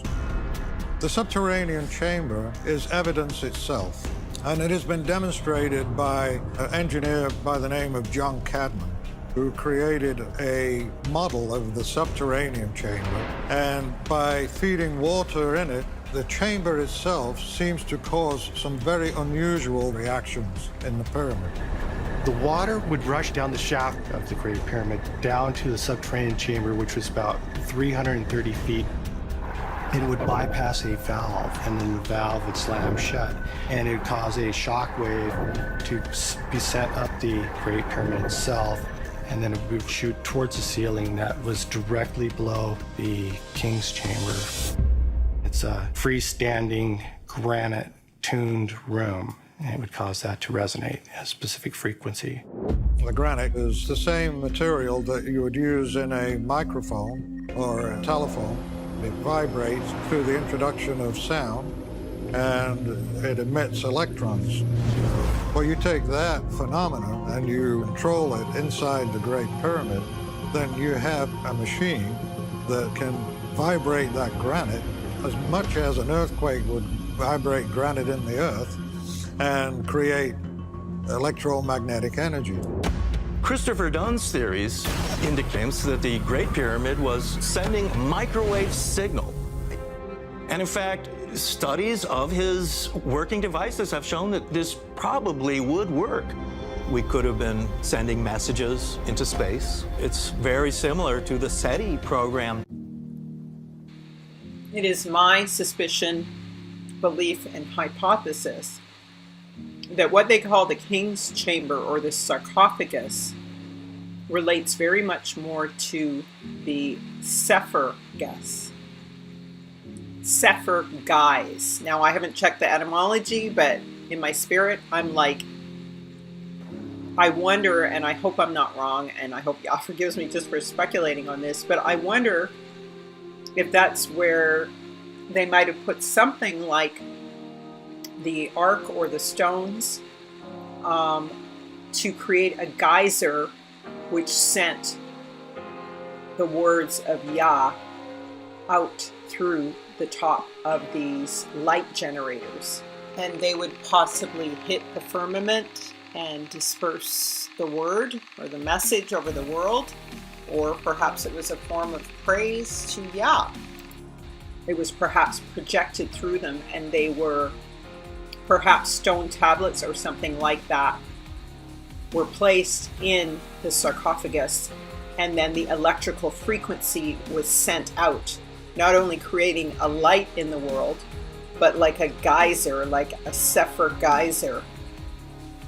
It sent the water, the living water of the word, out to the world in the same way that the priests wore the ephod, which had the Urim and Thummim on it, which would also, they'd use that and the lights on it to make decisions and get light-based frequencies from Yah or the Ruach HaKodesh in order to make decisions and determinations. In the worst case scenario, they would be places where half alien or Rephaim would sleep to power themselves at night, or fallen angels. In the worst case scenario, it would be where fallen angels or Rephaim would sleep to strengthen themselves at night, being in their dying state, like vampires. And these ley lines line up with both the largest pyramid in the world, which is in Mexico, and Stonehenge, which of course is in Britannia. And ironically, these are also ley lines that button, if you will, or connect or link, what we call the continent of Africa, which I say is Afaya, back to the center of the earth when we reverse Pangea and connected it Greenland. So those 3 points of great ley lines that were mentioned in the documentary I included in this teaching button the land of Shem back up into the center of the earth. And there's no one theorizing on Egypt's connection to Americas as being factors to the structures that are on both lands. Another thing that we looked at was we looked at the stars, and we looked in particular at the cluster Orion, which lines up with the 3 great pyramids. And the stars also speak of Israel. Their names were looked at in Arabic and Hebrew, and we learned that there was the constellation Kessel, which means strong one or hero, or Orion means Orion, in other words, light age, age of light, or golden age, or heaven. And of course, Betelgeuse is like Betelgeuse, so house of bread, house of the Jews. Analim and Regal and Messiah are also part of this star system, and they speak to the Messiah, the regal one, and of course Orion's belt is like the belt of truth, and there's supposed to be a scabbard or a sword hanging down as well. So it very much speaks to the nature and culture and prophecy of this being the kingdom of Israel. Pyramids were power generators, not tombs, because according to this ancient document from the Egyptians at the time when the Hebrews left them and they were in a state of chaos, they say that none shall sail northwards to Byblos today. What shall we do for cedar trees for our mummies, with the produce of which priests are buried, and with the oil of which chiefs are embalmed, as far as Kishfu. So in other words, they didn't bury people in pyramids, and here's more confirmation. Many of the sarcophagi were empty when discovered. Almost all mummies, whether they are important figures in society or not, have been found in wooden coffins and not in granite sarcophagi. We look at these people coming up from the south, perhaps towards Central and North America. We can see they look very black, and they were likely other Shem'ites who were in the Brazilian regions. The constellation of Orion is often called Orion the Hunter, but it is just currently that, as Esau is ruling the world, and he's known to be the hunter.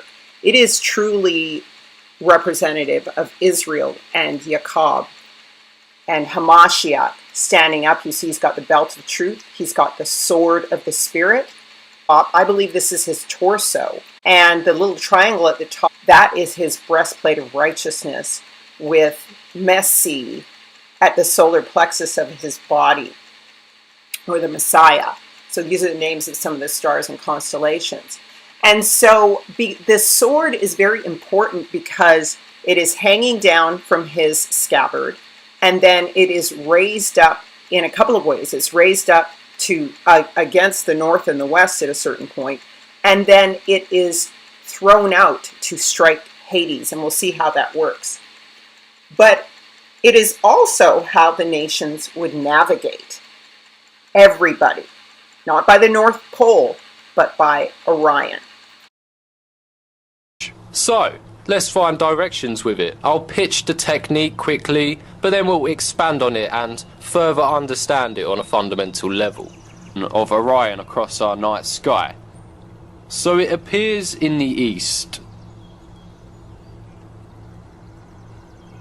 travels across the southern side of the sky, and disappears into the west. Does that ring any bells? I can think of another star that follows a similar motion, fades into the east, travels across the southern side of the sky, and eventually fades away into the west, repeating that for emphasis. So we won't use this constellation to find north directly, oh no. We will use it to find north indirectly through using it to find south, east, and west. So, how? The first thing to take into consideration is its tilt. As a general rule, when it's tilted to the left, it's eastern. When it's upright, it's south. When it's tilted to the right, it's west. And you can judge the severity of the tilt by looking at the sword. What's interesting is that, of course, it lines up perfectly with the three pyramids, and even the belt of Orion, when it is facing northwest, the whole belt lines up perfectly with the tiny pyramids on the far right of Khufu. Over here at the smaller one, Menkaure. So if Solomon was in close relationship as usual with the Egyptians, having built these pyramids would point back to the west, where the originators of these pyramids came from. The belt of Orion also lines up when it's facing south. Properly lined up, the whole structure is man facing southeast. And so that is Israel. And his sword is up against the west. The whole thing is used to show the movement of the stars, and it's used to orient people in the north, south, east, and west. It's like an arrow that points to everything. I want to just break down some of the names of these stars into Hebrew. So I haven't broken down all of them, but just a quick shot. Capella would be Chet, wall, or Lamed, led to the Pei, face, mouth. Or Ariga would be Aleph, head, Resh, leader, head, Gimel, led. Menkalim is connected to the third pyramid, Menkal, in so-called Egypt. And it's got the Mem, it's got the K for Ka'al, calf, giving, hand, open palm, light, led, Lamed. And then it's Nun, two ends to the seed. So we see this is all talking about Israel, Hamashiach, and Yah in some of these names. So go ahead and check them out for yourself. Orion's constellation, we find that historically it was used to orient the whole earth, as I say. But when we look at it, we also see that right above this hourglass, or this Orion's belt of truth, is Al-Riga. which is like Aleph for the head, and Riga. And so that's a combination of many of the stars' names within Orion's belt. And then we see what is Taurus here. It looks like a sword being thrown down to the right upon Hades. And so he is going to rise up, or has risen up, and is going to kill death and hell. And that is his head. Now remember, this is a dome over us. And so if you look at it that way, his belt being very narrow, his legs are actually some other stars beneath him, which they name Lupus and other names, which are long legs. And so this is really the Aleph of the earth. And this is really the head by which all things are in the celestial stars are oriented. So we even see in this depiction of the great rift, and they call it the Milky Way, but it's the great rift in the sky, probably where the firmament of the earth was cracked and the great deluge came down to destroy the earth. But we see the head is at the center of the great rift. The Aleph, the head, Yahuwah, is at the center of the great rift. And you see up above it to the so-called top, but not the middle, on the top of this representation of the cosmology, you see the North Star, but it's not in the middle of the great rift where the water comes down from Eden and probably the great deluge came from. There is the North Pole. And so we see here that it's truly the Aleph, our Origa, that is the center of the earth, the head, and that's where Yah is. So I'm just learning this. This is contradicting a lot of my videos, but hallelujah for that. And there has been, it appears to me, to be a slippage of orientation of the planet, and that's due to the land of Shem and the land of Abraham and Israel being shifted down south due to reverse Pangea and all the other spiritual traumas that affected the earth. And so this is why the book of Enoch, in several translations, says that Yah will descend in the south. That he will descend in the south. And he continues to descend in the south, because that is the land of Shem. But once again, remember, the whole world orients themselves according to the man facing southeast, the Orion constellation, and these pyramids. And it's said that Yah will descend in the south in the book of Enoch. First quarter is called the east, because it is the first, and the second the south, because the Most High will descend there. Yea, there in quite a special sense will he who is blessed forever descend. The most prominent god and earliest god to imitate Hamashiach is this god Quetzalcoatl.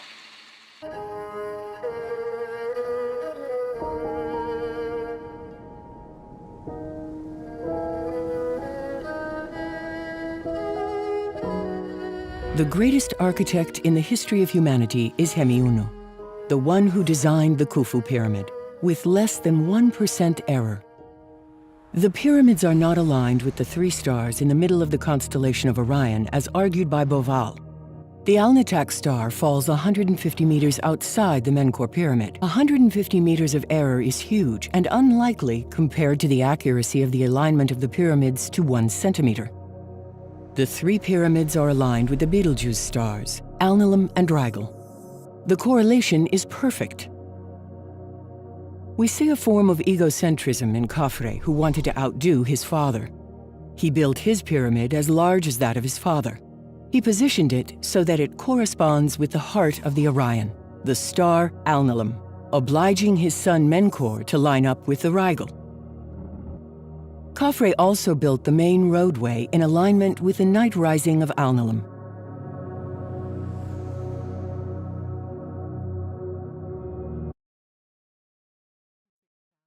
Zodiac, now I don't mean astrology, I mean constellations, can also be pronounced Zadok, which means righteousness.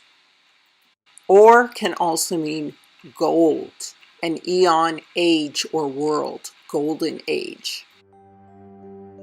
Golden ages are times of enlightenment, when civilizations reach high points in architecture, spirituality, and benevolence.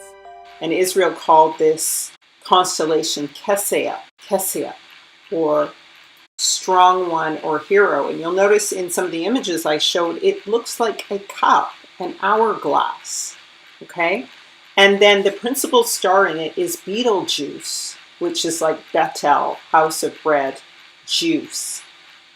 House of bread, Yahudim, juice, or in Hebrew it means coming of the branch, coming of the branch. Now, one thing I want to be pretty clear about before we go a little bit more into the Northern Kingdom here is that there were several captivities. Israel underwent several captivities. Wall reliefs in America show the Egyptian captivity where Joseph ruled and then everyone was enslaved. And there, of course, was the Medo-Persian captivity.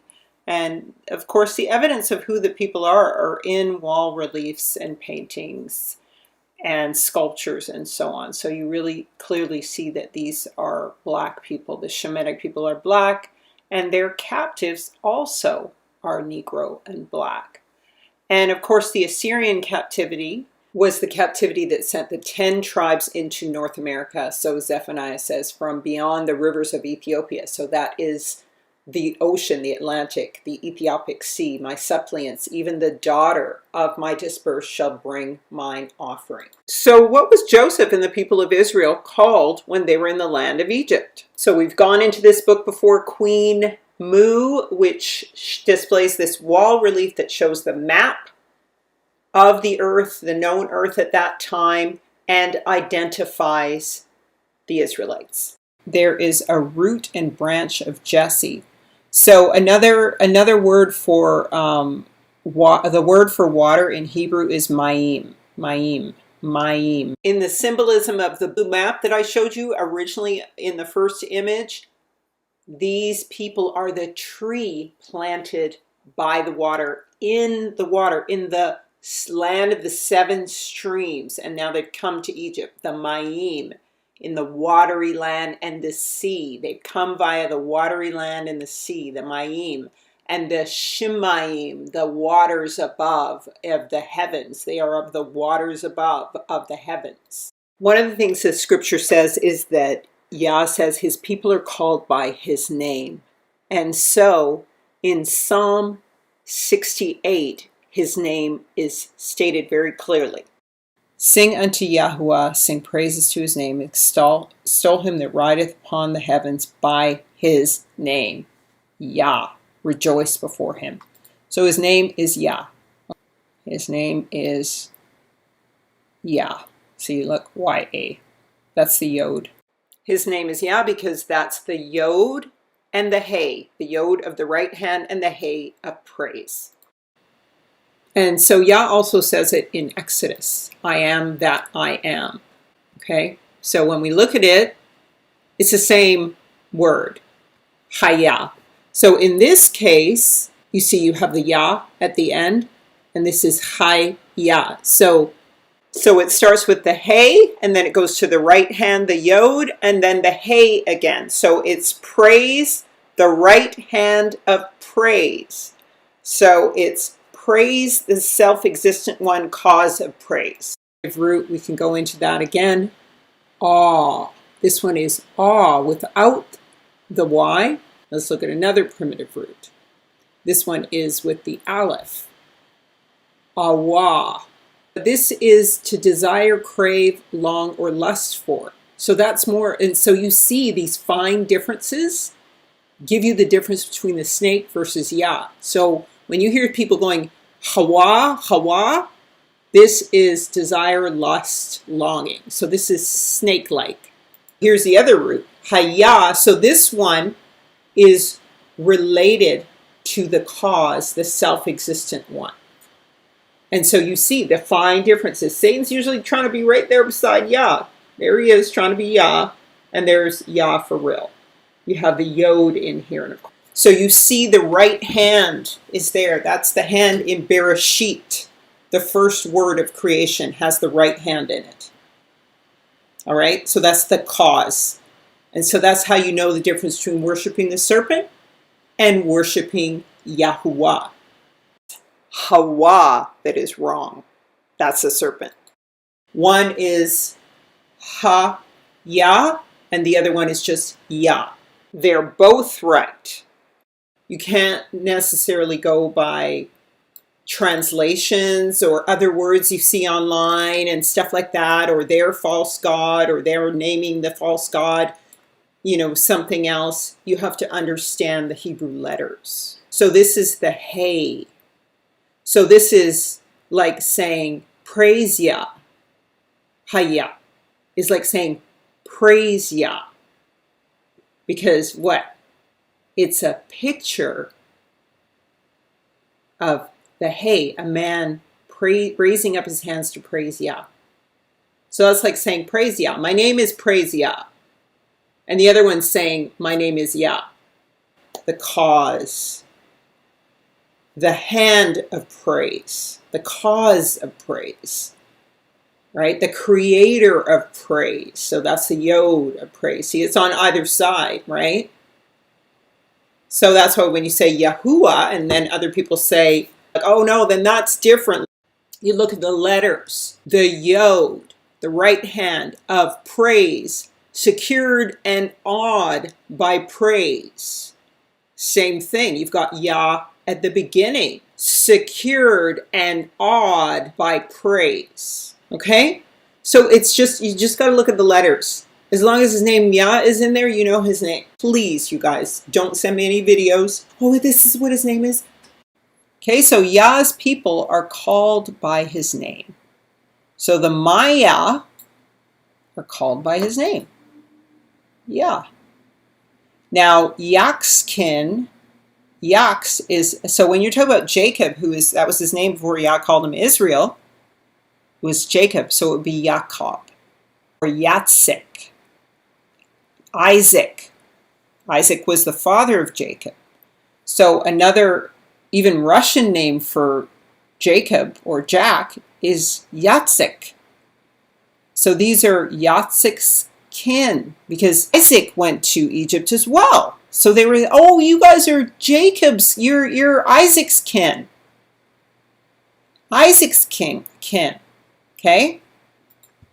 Jacob's or Isaac's kin, okay? So Isaiah 1:11 says, then a shoot will spring from the stump of Jesse, and a branch from his roots will bear fruit. The spirit of Yahuwah will rest upon him, the spirit of wisdom and understanding, the ruach of counsel and strength, of knowledge and fear of Yahuwah. Now, what Esau did was he is representing HaSatan, who is the cedar tree. And so thus saith the Most High, a great eagle with great wings, long-winged, full of feathers, which had diverse colors, came unto Lebanon and took the highest branch of the cedar. He cropped off the top of his young twigs and carried it to the land of traffic and set it in a city of merchants. So this is Esau setting himself up in the city of merchants. There was also another great eagle with great wings and many feathers. And behold, this vine did bend her roots toward him and shot forth her branches toward him, that she might water it by the furrows of her plantation. So this was Israel's root and branch of Jesse watering and feeding the cedar tree that was a fruitless tree that is represented by Esau, Edom. Yea, being planted, shall it prosper? Shall it not utterly wither when the east wind toucheth it? So this is the branch. Okay, guys? The root and branch of Jesse, either represented by a tree or like the root of something like a vine, a grape vine. Okay? And these people were associated with the 7th month of the calendar. Now they were already practicing tabernacles. So Noah, Abraham, Isaac, and Jacob all did tabernacles. Okay, before Moses, and that's in the 7th month. So these people were known as the people of the 7th month, the festival of tabernacles in the 7th month. And it means also vigorous sun. But that's who these people are. And we know because of 2nd Esdras 13:43 talks about how these tribes, 10 tribes, came here to America. And there's also a picture of a branch in the map. And the scripture says that the root and branch of Israel is Jesse. This is how, and Ak is a name for brother. Remember I said that before, Ak, my yak. So my brother Shem, my yak. And these are Isaac's king, Isaac's children, offspring. All right, so it's noticed that the tree represents a kingdom. The feather represents warriors to the Egyptians, okay? The character, this kind of face thing means as a shoot, a branch from the trunk of the tree is indicated by the representation of yak, okay? Ma is also the shoot. Of course, we have all these wall reliefs witnessing to the presence of the Hebrews. I think actually the pointy things, they added the hook things on top, but the rest of it is kind of looking like some turbans, hopefully. And of course, they've got their, skirts wrapped around their waists because they gird up their loins when they go for war, and they deal in only one piece of fabric, right? One whole akkad piece of fabric, because what? Yahuwah is one. He is akkad. Now, with respect to the northern kingdom, the scripture, the Jubilees does say that basically Britain, Spain, Germany, all of that is the land of the north, the land of the northern kingdom. And so what do we find when we look at the constellation above the northern kingdom? We see the 7 sisters, the 7 stars. And we see the 7 sisters, the 7 stars. And that is the Big Dipper, okay? And the Big Dipper is what is used to orient yourself according to the seasons. It divides perfectly the 4 seasons. So spring, summer, winter, and fall are divided according to how the 7 sisters work, these 7 stars. And they all rotate around the Polaris star at the center of the earth. Next episode, we will read some books describing the people of the north. How do we know the Big Dipper represents the 7 spirits before Yah's throne and the stars are aligned with them? Revelations 1 and 4 says that when John speaks to the 7 churches in Asia, he says, which is to come, and from the 7 spirits which are before his throne, meaning before Yahuwah's throne. Revelation 3:1 says, and unto the angel of the church of Sardis write these things, that he that hath the 7 spirits of Yahuwah, the 7 stars, I know your works, that thou hast a name, that thou livest and art dead. Okay, so we know that 7 spirits of Yahuwah are the 7 stars. And Revelation 4:5, again referring to these 7 spirits, it says that out of the throne proceeds lightnings and thunderings and voices, and there were 7 lamps of fire burning before the throne, which are the 7 spirits. So we see lamps of fire, perhaps like stars. And then Revelations 5:6, and behold, and lo, in the midst of the throne of the 4 beasts, and in the midst of the elders stood a lamb that had been slain, having 7 horns and 7 eyes, which are the 7 spirits of Yahuwah sent forth into all the earth. So these 7 spirits align with the 7 stars, which have been called the Pleiades. All right, over here to the right. You see that that's what they're called. And they're in the constellation of Taurus. Now in the configuration in the desert, and I'm not talking about Zodiac, I'm talking about Zodiac, I'm talking about the righteous constellations. I'm not talking about astrology and using the 7 planets, which are not the 7 sisters, the 7 spirits or the 7 stars. They are not. The sun and the moon and Saturn and all that are not the 7 stars. They're planets of fallen angels, except for the sun and the moon, okay?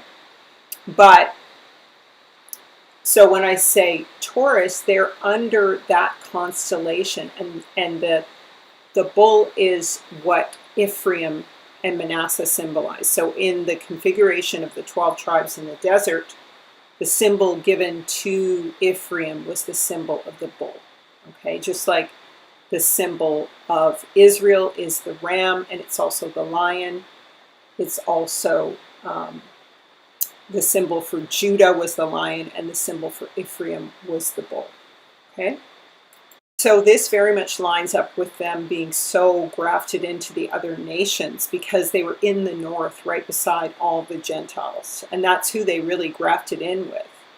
And then Judah was later grafted in after the fall of the temple. But keep in mind, Simeon, Ephraim, and Manasseh returned for the building of the second temple. So they got scattered at the same time that Judah and Levi and Benjamin got scattered. The other tribes were scattered earlier. So there is a potential that the northern kingdom and the southern kingdom shared the shining lands of the seven streams through both their relationship to the Rubus Negro at the center of the north, all the way down to lands that may have existed between the east and the west, which they might have called Atlantis in the past.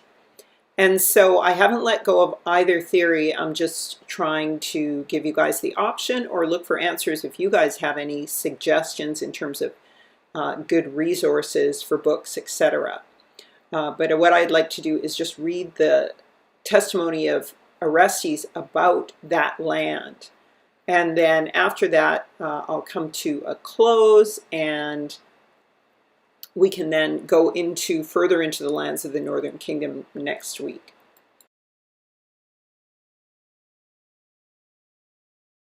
The Greek's letter of Orestes, when he went to go and visit the kingdom of Jerusalem, provides a lot of clues as to the nature of the land and water distribution in the empire of Jerusalem, and would probably provide more clues as to what was going on in the empire of the lion, the empire of Solomon.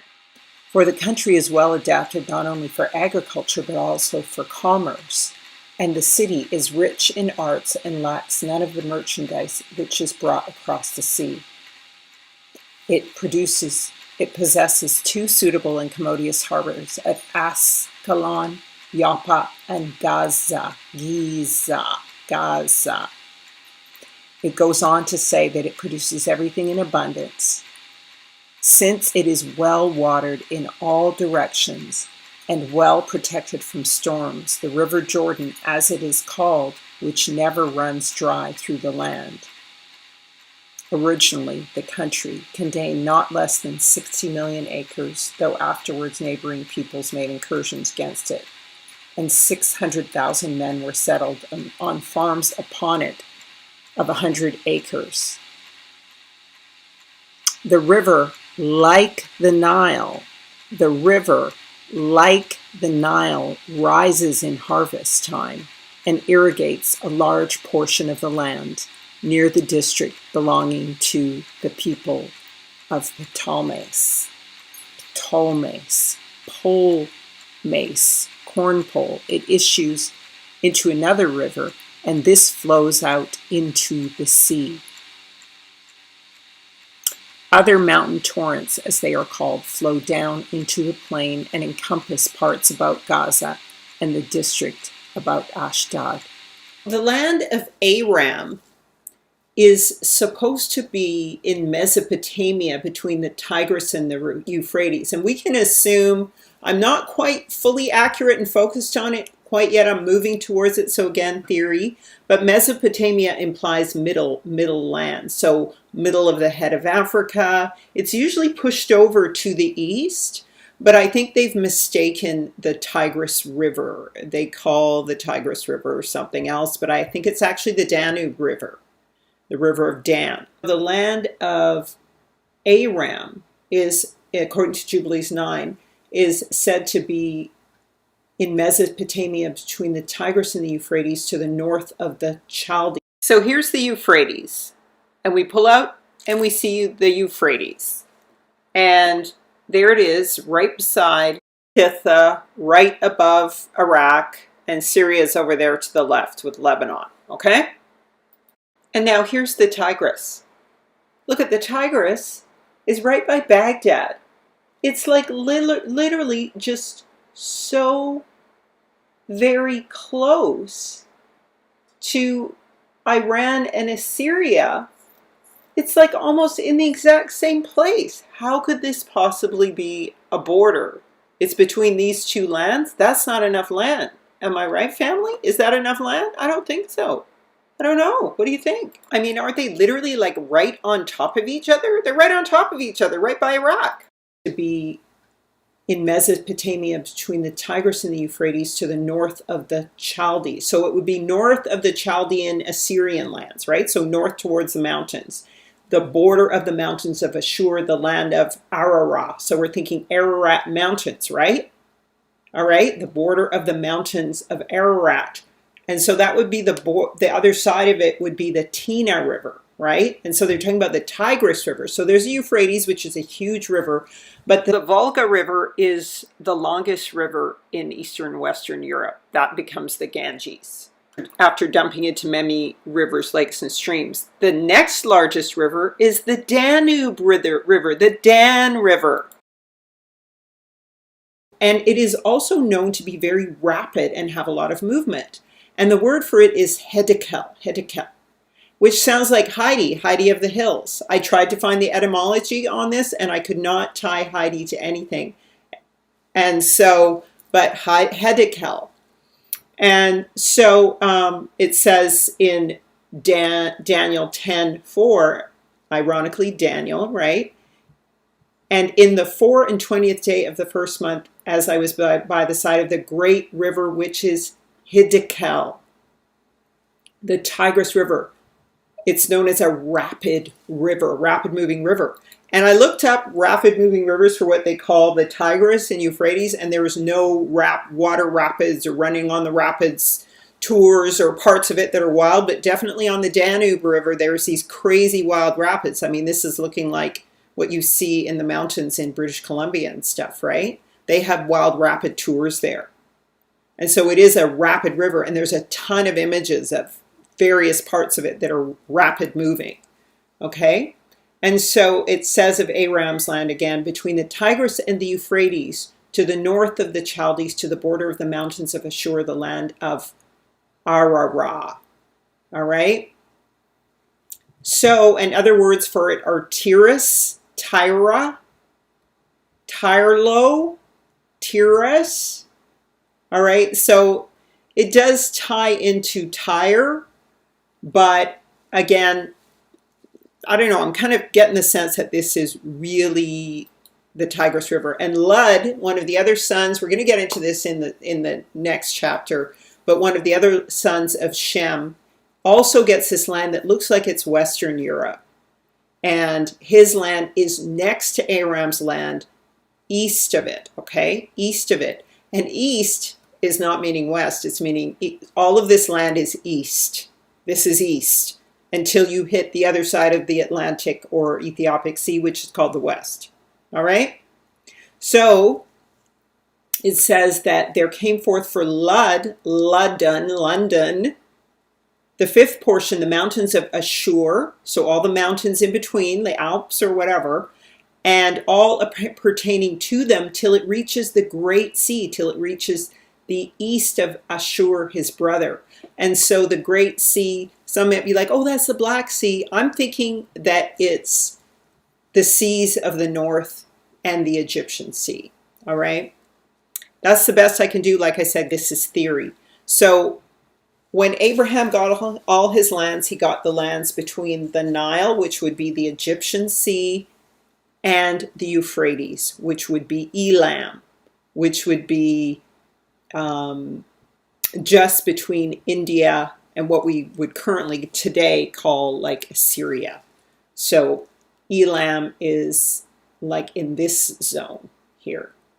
It says Ephraim or Apharia are regular derivative forms of Aphara. And from them is obviously derived Iberia, the ancient name of western parts of Europe, including Gaul and Spain. Homer uses, in that sense, the appellations of Hyperia and Apharia.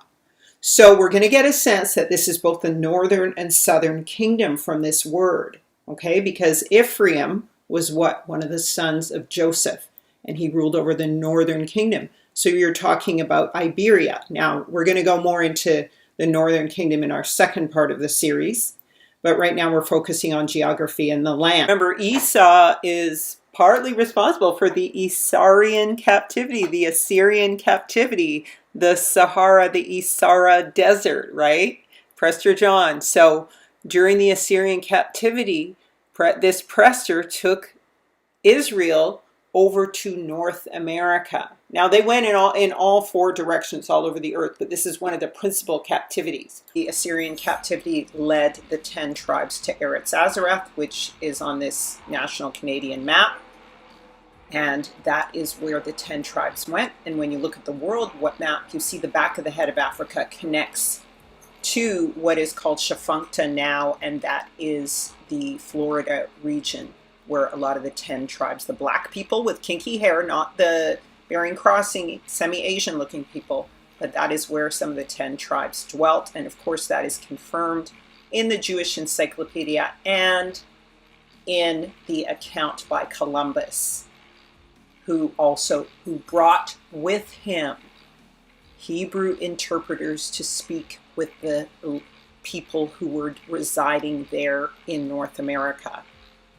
And he was fond of reading the 4th book of Esdras, which is known as 2nd Esdras, because this is where they went to dwell in a land where no man dwelt, time out of mind.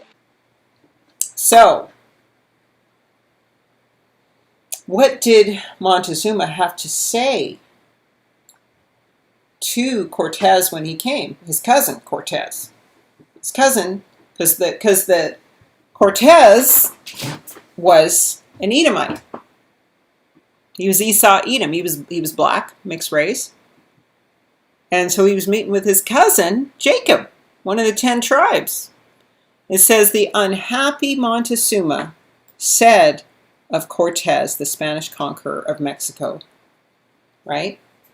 We know, said the unhappy monarch, in his first interview with the Spanish general, by our books, that myself and those who inhabit this country are not natives, but strangers who came from a great distance. So they're saying we're not really from this land, we're really the 10 tribes who came over here, and we call ourselves the Mayas because that's what our relative Joseph called himself when he came here. That the Egyptians called us the Mayas. Okay?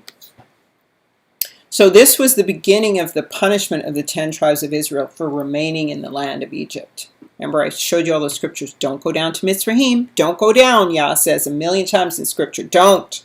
What do? They go, of course. But when we look at King James and we look at Charles I, his son, him pleading for mercy, close up in this photo we see calico. Ephraim is coat of many colors, Joseph, calico. And of course, Hibernia and that end of Europe, and even in Western Africa, both Western Africa and Western Europe were called calico or gallico.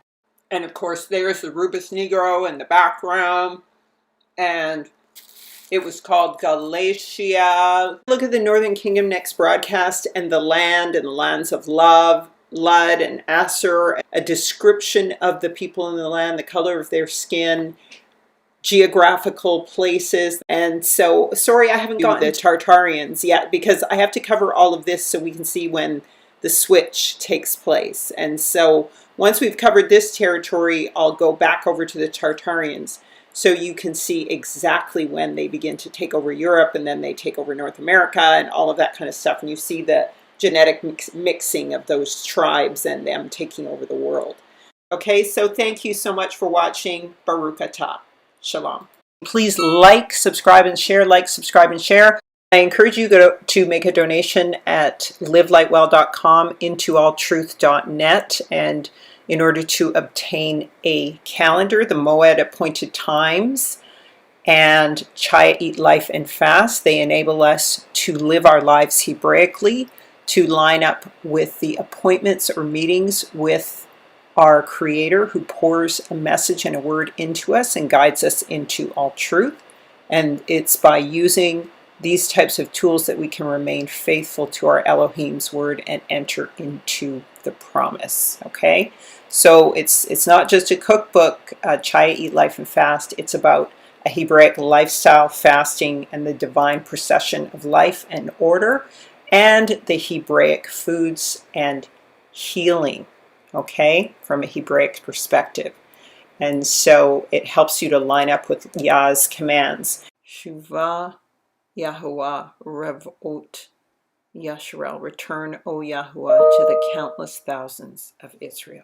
Israel, who love, worship, and praise Yahweh. Give him thanks by saying hallelujah.